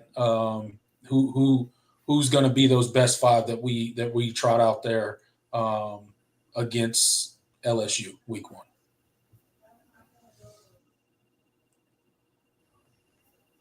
Yeah, and we'll kind of see how that that continues to develop. And you mentioned it. I mean, who's going to slot in? With Marcus Tate gone at left guard, like that's another thing that we're closely watching. You mentioned Elijah Thurman. You got Colin Sadler, in the mix. Harris Sewell. Well, kind of those presumably are the 3 guys I would be looking at. That'll probably be in the competition. Just you got to play the best guy. But Matt Luke, you saw the strides that this group took last season. You return 4 or 5 starters. You have options to replace the one guy. So, I feel pretty good about where things are trending with with Matt Luke in charge. And like I said, you saw the strides last year. This group was miles better than they were in 2023. And now you have a senior, you have senior quarterback and they have a good rapport with him. And he's a potential Heisman candidate. Like there should be a lot of synergy and kind of and consistency there throughout spring practice. So I'm excited to see kind of how that starting 5 shakes out. But I think you're in the best shape, at offensive line that you've been in quite some time. Yes. I think you can trust that Matt Luke will have those 5 guys identified and have, the 6, 7, 8 guys rolling stacked right behind those guys should there be injury or, guys that will be in the rotation. So definitely trust him to get that job done and just looking forward to seeing the growth from some of those guys because there were big steps forward for that offensive line a year ago. And I'm excited to see what we have in year 2 of a Matt Luke coached offensive line. Absolutely.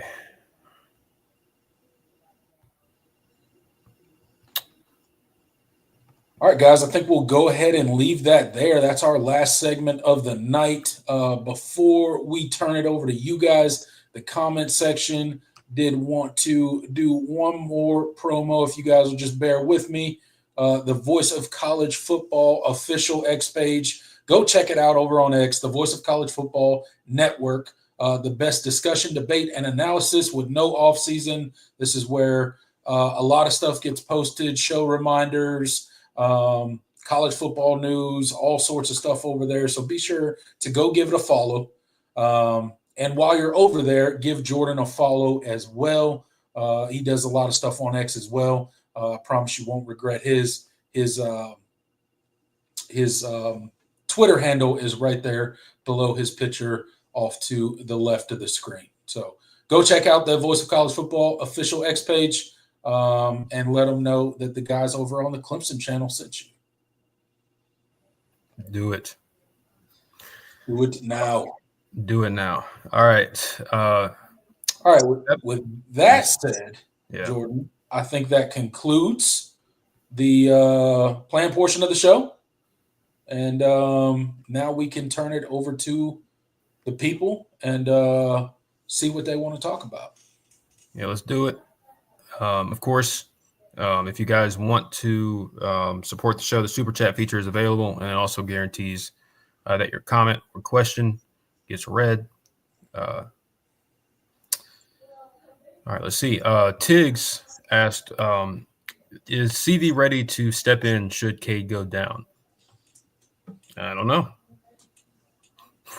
We'll see. I have more confidence that, having a guy that's been in the system backing up a guy is going to end up being serviceable if need be than not. So, listen, I still have a lot of, belief in Chris Vizina's raw talent and ability.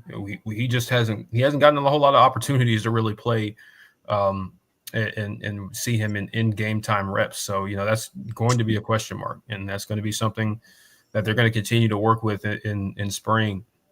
But, especially as the presumed next in line next year, right?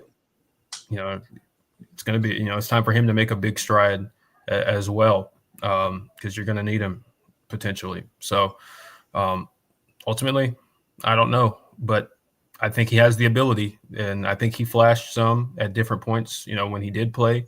I think he's a plus as a runner at the very least, and just, making, if he has that understanding of the offense, playing within the structure of the offense, because that was one of the things that he had the biggest development on. He had to have the biggest development on coming out of high school, because he was a guy that kind of a gamer, made a lot of plays outside of the pocket, has a live arm. I think he has all the tools the physical tools to be a really, really good quarterback. But, him being in the system, and, the coaches seem pleased with his progress. So we'll see. But ultimately, we won't know until it's time. That's just one of those things. You don't really know what you have in your backup quarterback until they play. Yeah, absolutely. And, hopefully, as Jay mentions, hopefully we'll be a more complete team this year, play a lot better or a lot more complementary football. And maybe he'll have a lot more opportunities to get game reps this coming season. But I think, to your point, spring's going to go a long way in seeing what kind of steps forward CV has made. I anticipate that it will be better. But again, we won't know until we see him, but we'll probably see a whole lot of CV in the spring game, I would assume. Probably not a whole lot of Cade. Yeah. Let's see. Yeah, Tiger Time says hopefully the run defense is way better this year, and if it's sluggish, then maybe it can balance out with one of our running backs stepping up in a big way. Well, ideally, it's great to have great offense, but ultimately, the run defense has to be that needs to have the biggest improvement of anything. You have the players. I'm not in one of those situations. Oh, he needs a year to get his guys in. We might not be no. That's not what this situation is.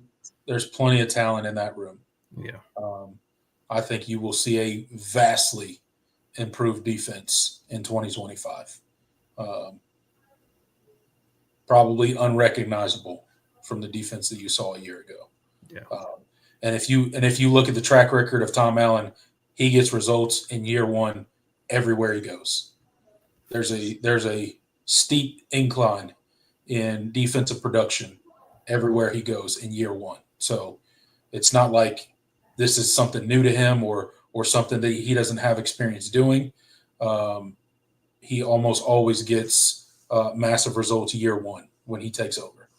And when you got a defensive room with the amount of talent that Clemson has, it should be a pretty safe bet to say that they will be much improved.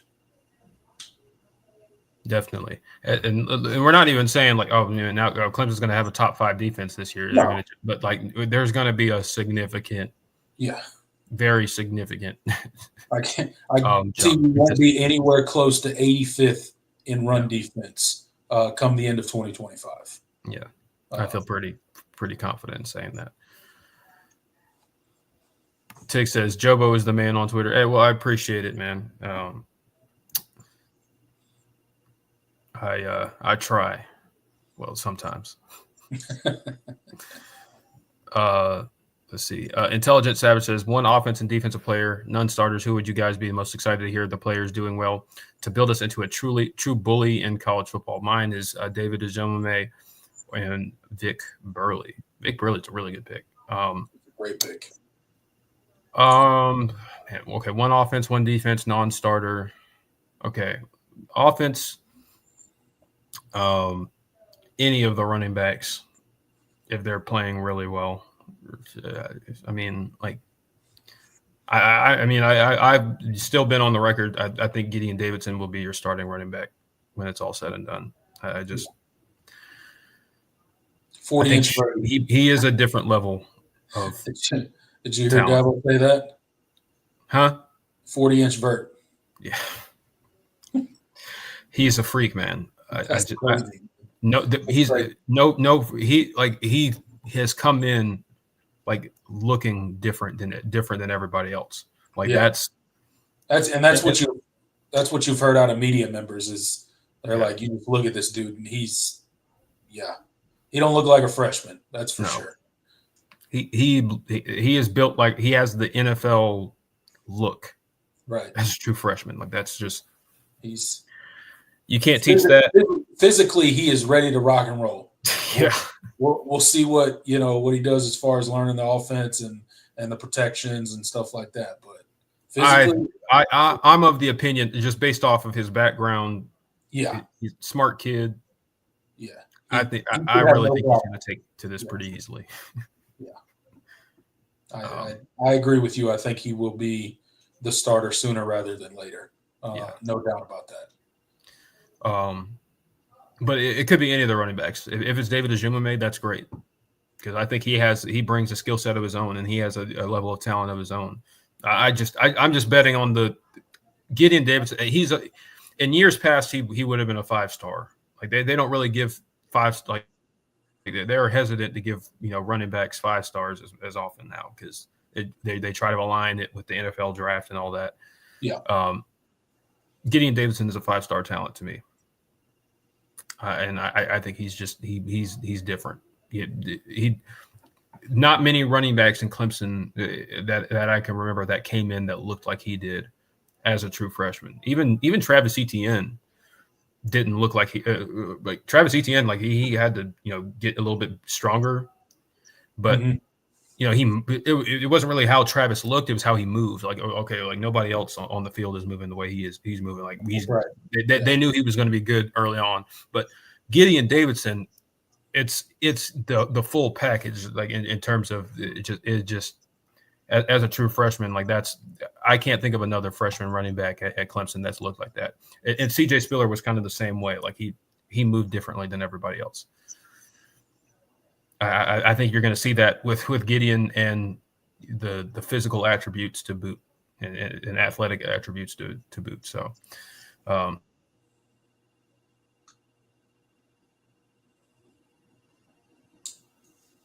didn't mean to turn that into my defense. I cut out for a second. Defensively, I'm going to go with Vic Burley would have been a great pick for me.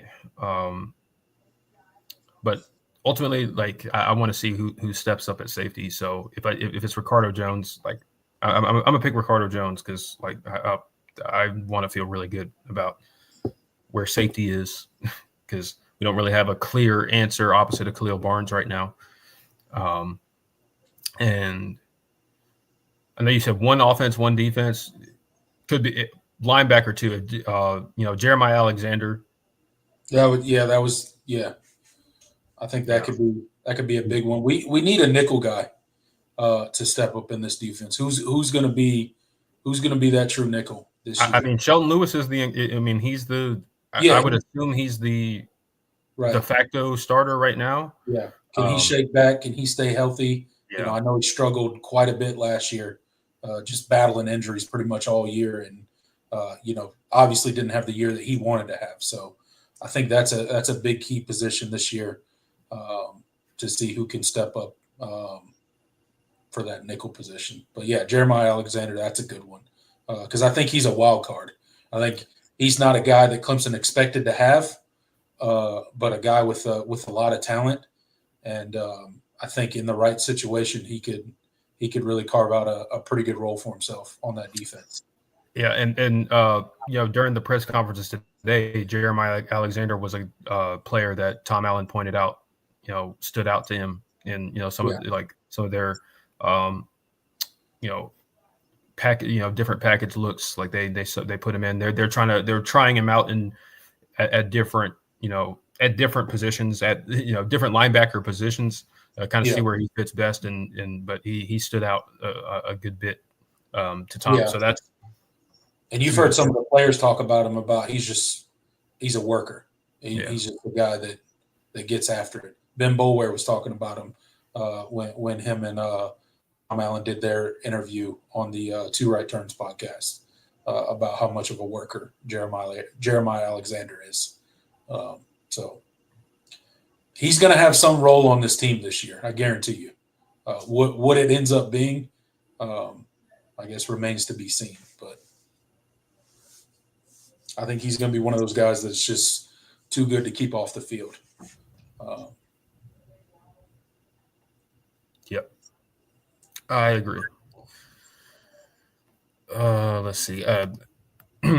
Isaac says, if Cade were to go down, hopefully the talent around him will help elevate his plays versus the usual backups he plays with when he comes in. He'll have a lot of talent around him. Yeah. Yep. Yeah. I mean, plenty of wide receivers to throw to. You have an experienced offensive line, and hopefully you got some running backs that emerge here in the spring. Yep. That's really the biggest question on the offensive side of the ball, I think, is right. that running back position. We got to figure out what's there. Yep, absolutely. And John mentioned earlier, I think Will Qualkenbush on the Roar said that Clemson is the only team in the country returning 3 wide receivers with at least 600 yards from last season. So, I mean, we can go past the returning production numbers. Like, it's not only is you have the highest percentage of returning production coming back. It's a good volume of production. It's good production. It's not just because that's one of the things that you always have to be careful of with returning production. It's like, okay, well, how much of it was good production and just right? Yeah, got a bunch of dudes coming back that took a lot of snaps, but they weren't very good. So that's not good returning production, right? Luckily, we don't have a problem. Right. Intelligence Savage asks, with Grayson being one of our stomping grounds for recruiting, with the 5-star linebacker looking out our way along with other schools, are there any more Grayson kids you know of currently looking Clemson's way? I'm terrible with I honestly I haven't watched much of Grayson. So, I probably, but I would have to actually do more research on that. So, but I'll come back to I will come back to you on that. I'll star that one and have a better answer next week. Ronnie says, is Trent Pierman still around for backup quarterback? Yes. He's still there. QB1. Oh man, what a time, man! We were seriously considering whether Trent Pierman. Last spring was a crazy time at Clemson, man. Yeah. Funny times, man. If you had shown me that spring game performance from Cade and Trent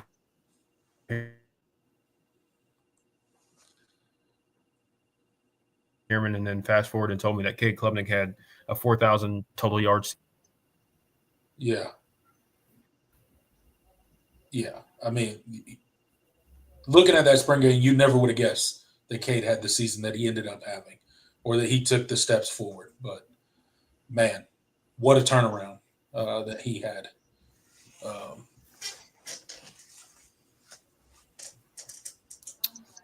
Tiger Tom says, can you guys break down rev sharing in terms of this new ACC agreement? Does it just boil down to who's most valuable on TV. So, there's multiple facets to it. One of those metrics is TV viewership as part of the brand initiative. But so also a lot of it is also your performance on the field. There's performance incentives, all of that. Making the playoff, all of that factors in. Like they already changed it so that the playoff pool doesn't get the teams that make the playoff don't have to split their pool with the rest of the league. Like it's right. Yep. Clemson and SMU got to keep their $4 million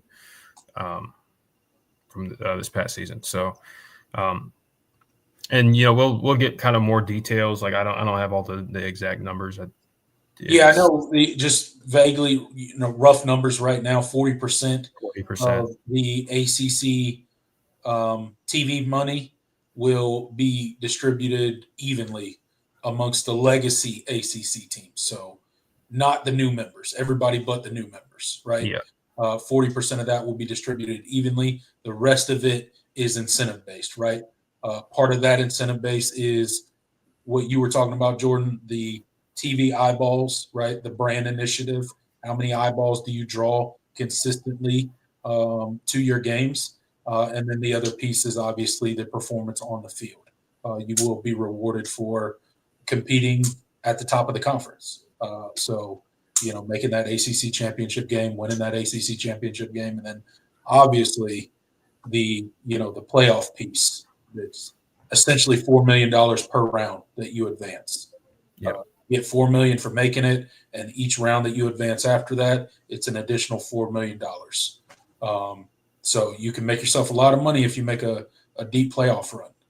And that all goes to, as you mentioned, Jordan, to your school. You don't share that with anybody, which is how it always should have been. All those years that Clemson was busy going to the playoffs for, 6 seasons in a row, that money was getting distributed, evenly within the ACC, which to me is just crazy. Like, why should it not be able to keep their postseason success, the money that they get from their postseason success? That has to do with nobody in the conference. That's just that team. So the fact that was the case before was crazy to me. But luckily now that is no longer the case. Any money you make in the postseason is yours and yours alone. Tig says BYOG or sell. Clemson loses just one game in 25, and who do they lose? I'm assuming in the regular season. Loses just one game. I'll buy that. BYOG. Yeah, I'll buy that they only lose a game. Yeah. It'll probably be like Louisville. Yeah. On Friday night. Friday night at Louisville or at Georgia Tech. Yeah. Between those two games, that would be my pick for the loss. Yeah. If Clemson goes 11-1 in the regular season, their loss will come between those two games, Georgia Tech or Louisville. Hard for me to see. As SMU is at home, hard for me to see. But I don't know. It's SMU. I don't think SMU. I mean, Florida State, maybe. Yeah, I mean, I don't know what to think of what they're going to be. Are they going to be the 13-1 Florida State version of the transfer portal, or are they going to be the 2-10 version of the transfer portal? Very hot and cold there. So, if they get it together this year, I guess that's a potential game right there. Because if they strike gold, we know how good that Florida State team can be. So, but if I had to pick right now, it'd be between those two games, Louisville and Georgia Tech. Yeah, me too. Louisville more so because of just the way it lands on the schedule and being a Friday night, and you're traveling up there and you're coming off against what we expect to be a much improved Florida State team. So, not necessarily a trap game, but just a short week, and weird stuff happens on Friday nights. I hate Friday night games. Yeah. When my team's playing, I like watching them for other teams, but I don't like when Clemson plays on Friday night. Yeah. Yeah, Florida State. Yeah, Florida State's a wild card. Yeah, John mentions UNC. Yeah. We don't know Nobody how to knows feel what about to them. expect from South UNC. Carolina. I don't know how to feel about South Carolina. I mean, returning Lenore Sellers is a big deal, but they lost their entire defense. They got to figure out their running game. Yeah. A lot of questions there. Yeah. They brought in a ton of receivers, freshman receivers. They'll be relying on. But will any of them, be a hit? Yeah, it's a question. There's some talented players, but there's some that's and that's what makes this it's so difficult because South Carolina year to year they're going to be like this. They're going to unless they start recruiting top 10 classes. The way that they recruit and supplement and also recruit heavily in the portal as well, like year to year, you just kind of have no idea what to expect out of them. But they do, Lenore Sellers obviously, going to be one of the top returning quarterbacks. I think moving forward, there's going to be quite a few teams on Clemson's schedule like that, right? Yeah. Florida State's going to be like that year to year. South Carolina's going to be like that year to year. North Carolina's going to turn into that year to year now. Yeah. I think Belichick's going to lean heavily on the portal every single year. I don't know how well he's going to do in, traditional recruiting. That don't really strike me as a very Belichick thing. But maybe he hires some good recruiters to do it for him. I don't know. Yeah. I expect they're going to be a big portal destination, just like Florida State, just like South Carolina. So, and Louisville does it too. They've been more consistent at it, but Louisville likes to get a lot out of the portal every year. Yep. Isaac with a great question, hitting on referencing a question we answered last show, or a couple shows ago. A couple weeks ago, y'all did an all-time Clemson starting defensive line. What would be y'all's all-time starting wide receivers? I'll say a 4 wide receiver set based off their time in Clemson, not the NFL. Glad you said that. That's another tough one, considering the history. I think I've always said, and I still continue to say, the best wide receiver I've ever seen at Clemson is Sammy Watkins. I think he's number one. Hands down. Obviously, Nuke Hopkins had the better career in the NFL, but Sammy was different. At Clemson, yeah. We've never seen a player like Sammy since at the wide receiver position. And really in college football, like very few have been as good as he was. So I'm going Sammy number one. Ooh. Number two. Oh, man. I want to show respect. Clemson has had such a great run of receivers in the last 15 years, but I want to show some respect to the greats. I'm going to go Perry Tuttle, number 2. Ooh. Number 3, I'm going to go T. Higgins. That's tough, man, because it's like I'm going to have to leave somebody off because I've got Mike Williams in my head. Mike Williams? Huh? Mike Williams had a great Clemson career. Yeah. I've got Nuke Hopkins in my head.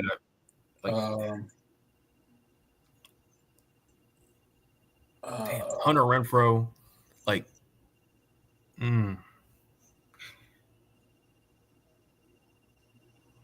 screw it.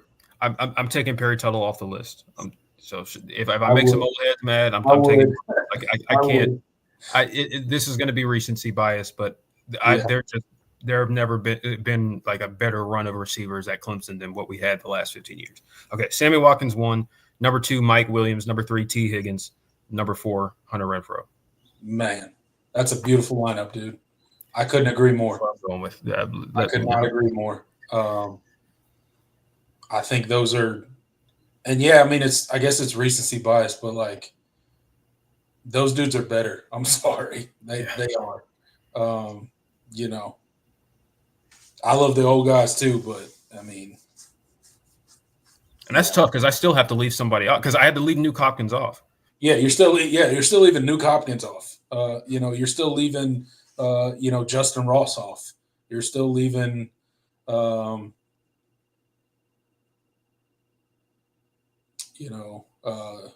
It's tough, man. Rod Gardner was a big Rod Gardner, was a big time wide receiver, right? Like Aaron Kelly. Aaron Kelly. There's a lot of dudes, but I do agree with your starting. Eric Hamilton, but I had to go with, it's tough because you trot those 4 dudes out there. I mean, it's game over. Yeah, it's game over. That's a definite. You don't even need a good quarterback at that point. You just need somebody to, throw. Isaac, Martavis Bryant, Adam Humphries, Deion Kane, dude, it's ridiculous. Amari Rogers, Amari Rogers, another guy, another slot guy. Man, we were really blessed, man. Did not know how good we had it. Really blessed, and then in 2 more years, you're probably going to be talking about, Brian Wesco and TJ Moore and Antonio Williams is going to leave as one of the best. Artavis Scott, that's a good one. Yeah, Artavis Scott is the all-time leader in receptions at Clemson. That's a good one. There's so many good options. You can't take everybody, though. Yeah, you can't take everybody. You only get 4 slots. And I would definitely start those 4 guys. Hunter Renfrow, just because, it just gets open. Yeah, best slot receiver in school history. Third and Renfrow, Third and Renfrow was a real thing, and all the defenses knew it, and none of them could stop it. Yeah, they knew exactly where Deshaun Watson and Trevor Lawrence was looking. And it didn't matter. He still got open and still caught the ball. Yeah. Think about how crazy his career is, man. I know he hasn't had the greatest of success in the NFL, but going from, a small option style quarterback in Myrtle Beach to walking on at Clemson and becoming probably the most legendary slot receiver to ever suit up. That's crazy. Yeah. The infamous catch for the national championship, that will live forever. You know who could have been on. Who could have made the 4 if he had the career he should have. Justin Ross. Yeah. Yeah. And even then, Justin Ross is still up there. He's still up there. Up there for me. He's like an honorable mention up there, at least. But he definitely didn't have the career that he could have had. Man, I still get sad thinking about Justin Ross. But anyway, unfortunate how it all kind of shook out for him. Yeah, but he's still in the league. He's making money. He's living his dream. He's won a couple. He's won a ring. What? Yeah. I'm sorry. There's just a news thing that. The Chargers just released Joey Bosa. Yeah. Okay. Well, shoot. Okay. What? Wow. Why? How did we? John Sarian. Yeah. Jacoby Ford. Oh my. God. How did I forget Jacoby Ford? Fastest player, period, I've ever seen at Clemson. Yeah. No one since no one moved like Jacoby did. Yeah, Jacoby, he's got to be up there too. But he was special. Yeah, we've had a crazy run of wide receivers, man. Yeah, that's tough. That's tough. But I love questions like this because you just kind of get to yeah. And there's no real wrong answers either because all these dudes are great. It's really a preference, of where you rank them in your head. Yeah. But I had to. I mean, to me, like Mike Williams has to be up there. I mean, just like the big plays that guy made in the biggest moments. Just what he meant to. You want to talk about like a have to have a play, big play moment guy, big moment, big play guy? Mike Williams. He's gonna go get you. Mike was different, man. Like one of the best jump ball catchers in Clemson history. I would say the best. I don't think anybody did it like him. He was, and nobody since. Absolutely insane, man. Well, we are trying to build that pedigree back because trying to get there. Yeah, man. All those questions like that. It's a lot of fun. We'll see if Tristan Smith can get a little bit of that jump ball magic back. Study his tape.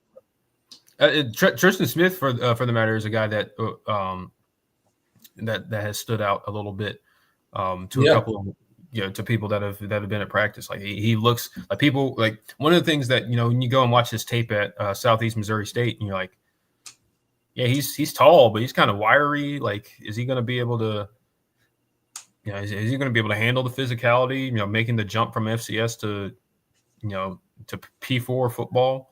Yeah. But one of the things that they said is like he carries his weight. Like, he's 6'5", 205. Like he was kind of like Larry Williams at Tiger Illustrated said that he was surprised at how well he moved and how well he carried his weight. And he didn't think there would be any problem with him.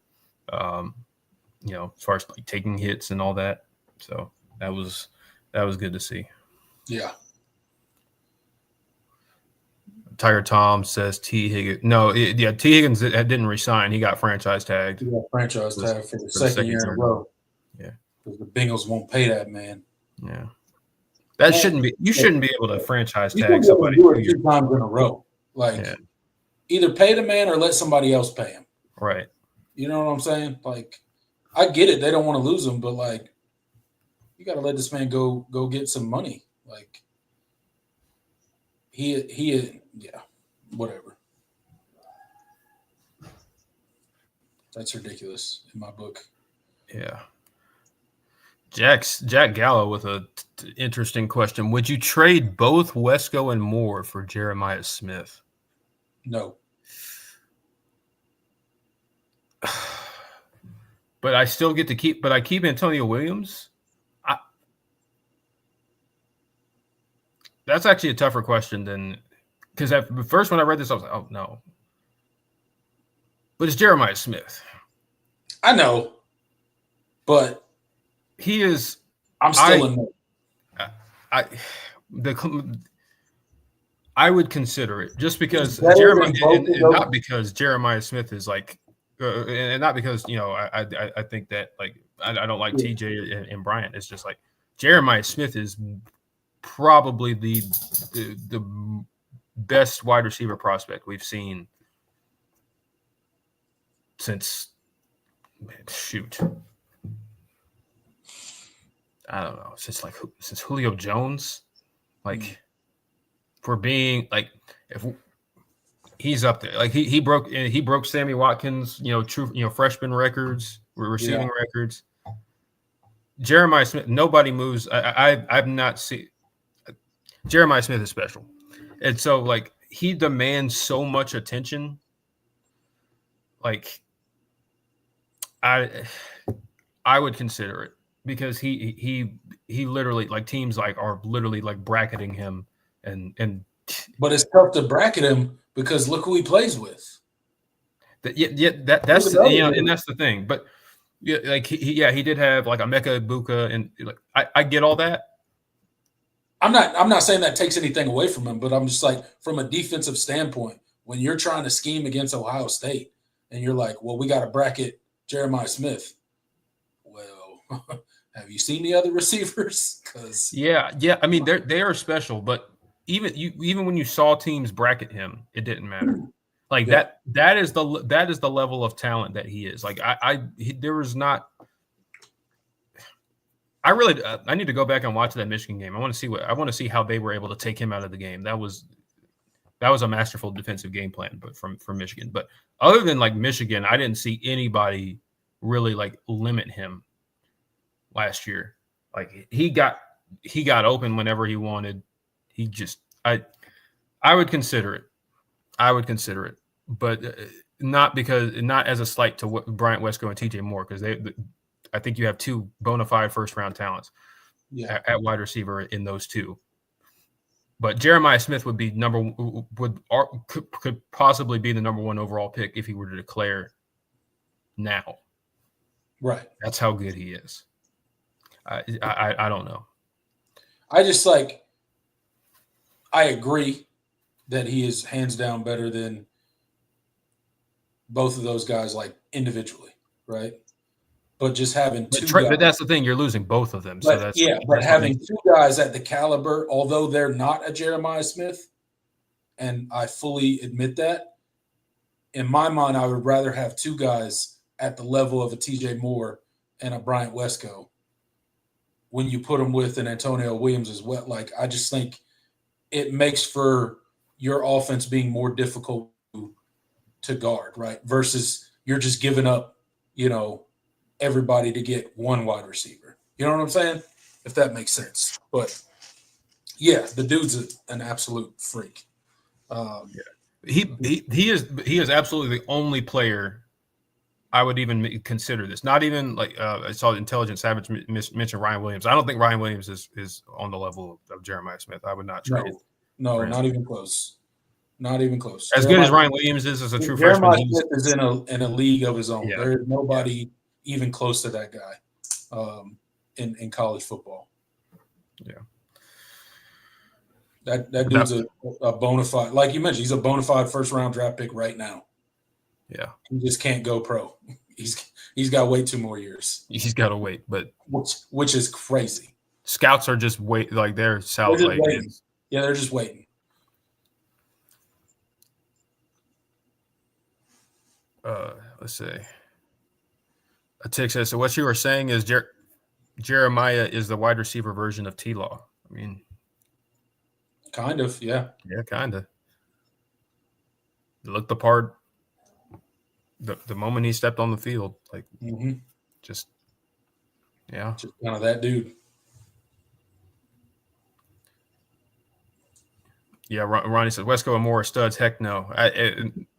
I understand that sentiment. But if I'm taking my orange colored glasses off and I'm evaluating it, yeah, I still might say no, but like I would consider it. I would definitely. I would consider it.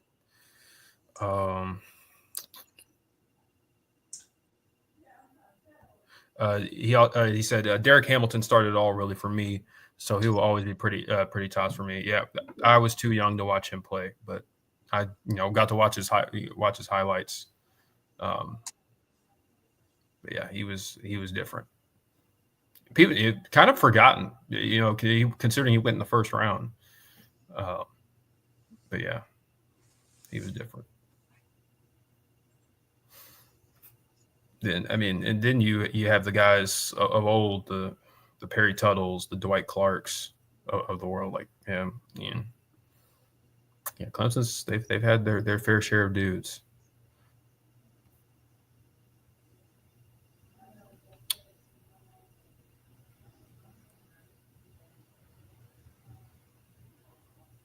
They have.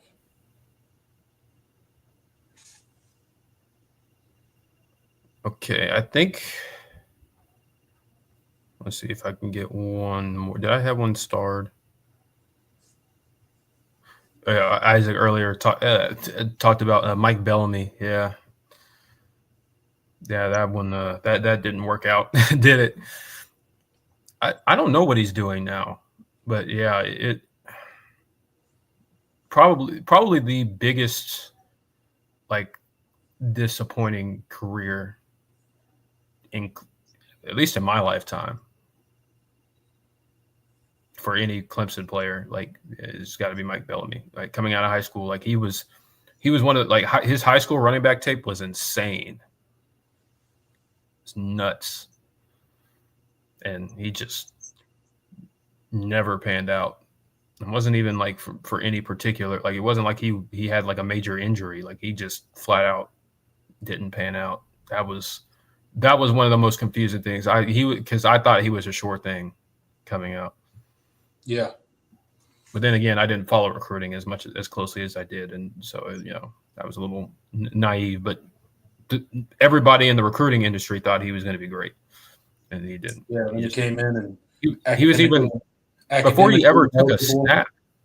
I think he was on the cover of Sports of Clemson's. What preseason college football magazine was it? He got his own. It was such a big deal when he signed.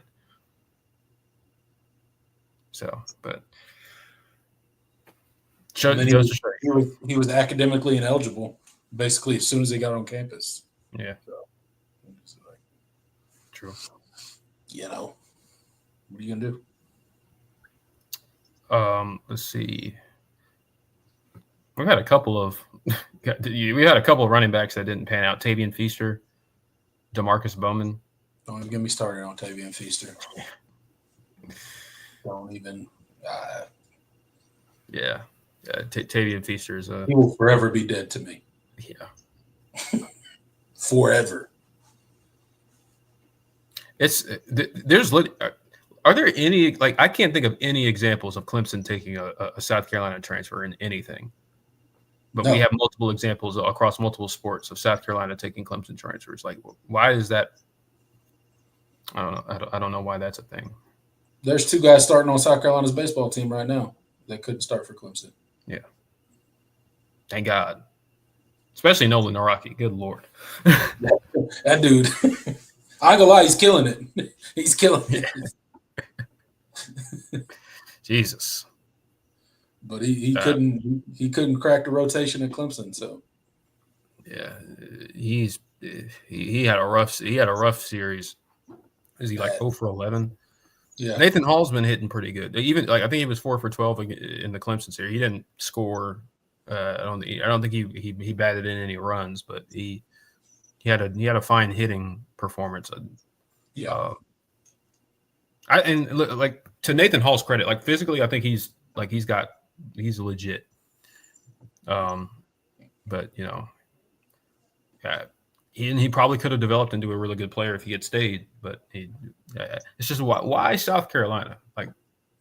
Yeah, why? I don't get it. And then Tavian Feaster, man, you come here and then you ask to wear one of our legends' numbers. And then you transfer and go to South Carolina? Bro. No. It's happened too often, and it doesn't make any sense. Josh Belk, if you remember him. Yeah, Josh Belk, yep. I think he ended up playing ended up in JUCO or FC or D2. I don't even remember where he ended up. He didn't pan out at South Carolina either.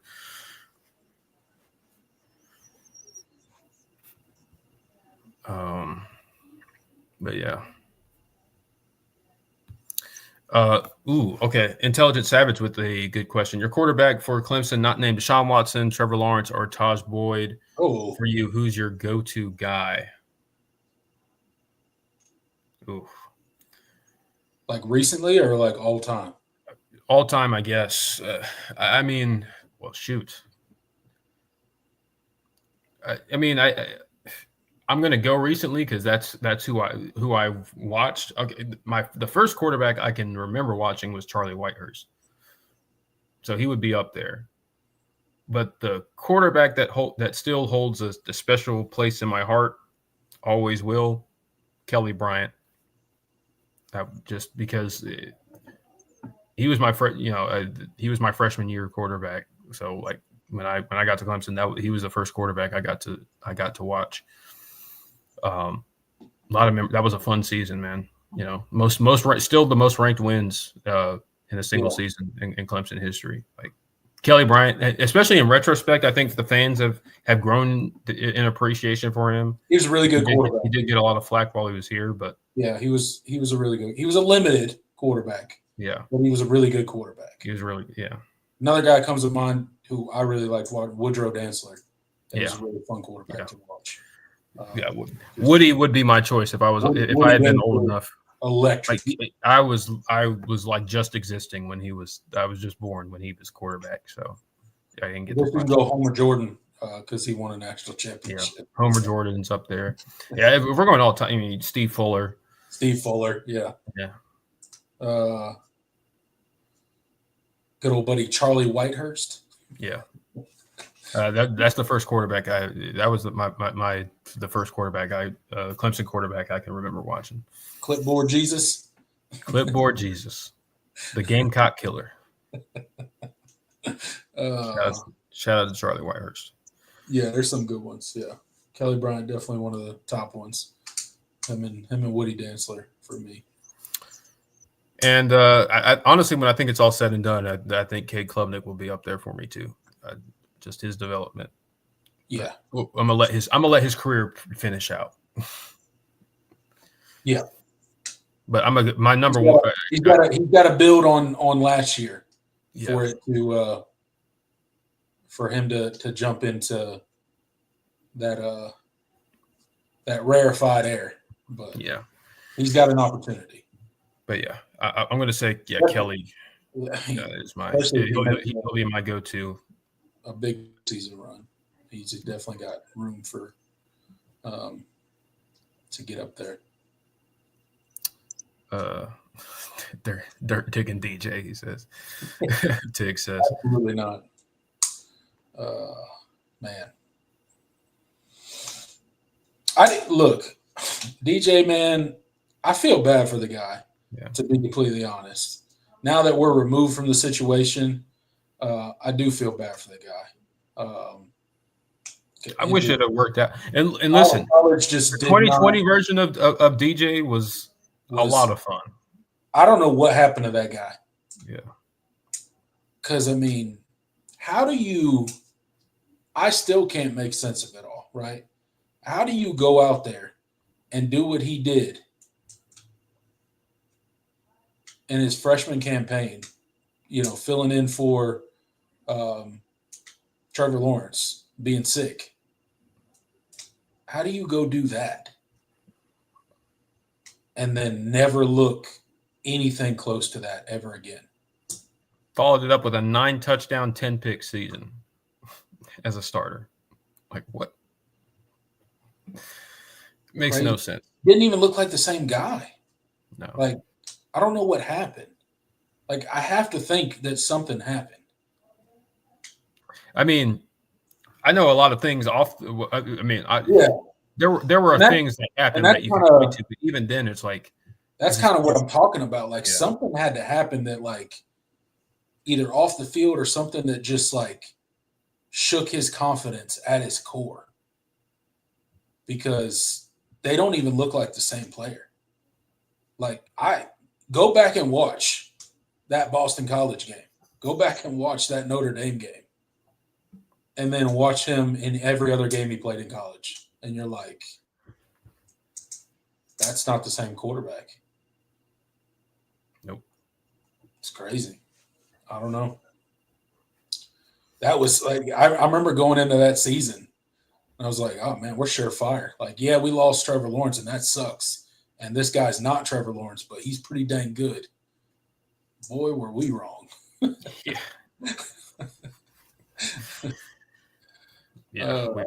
were wrong.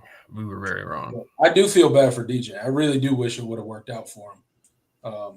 Because he seems like a really nice guy. I mean, I don't know. I've never met the guy, but he seems like a genuinely good person. So it sucks that, his career kind of worked out the way that it did. Absolutely. All right. I think that's going to do it. Yeah, we've been on for 2 hours and 20 minutes. Yeah, that's a good place to end us off.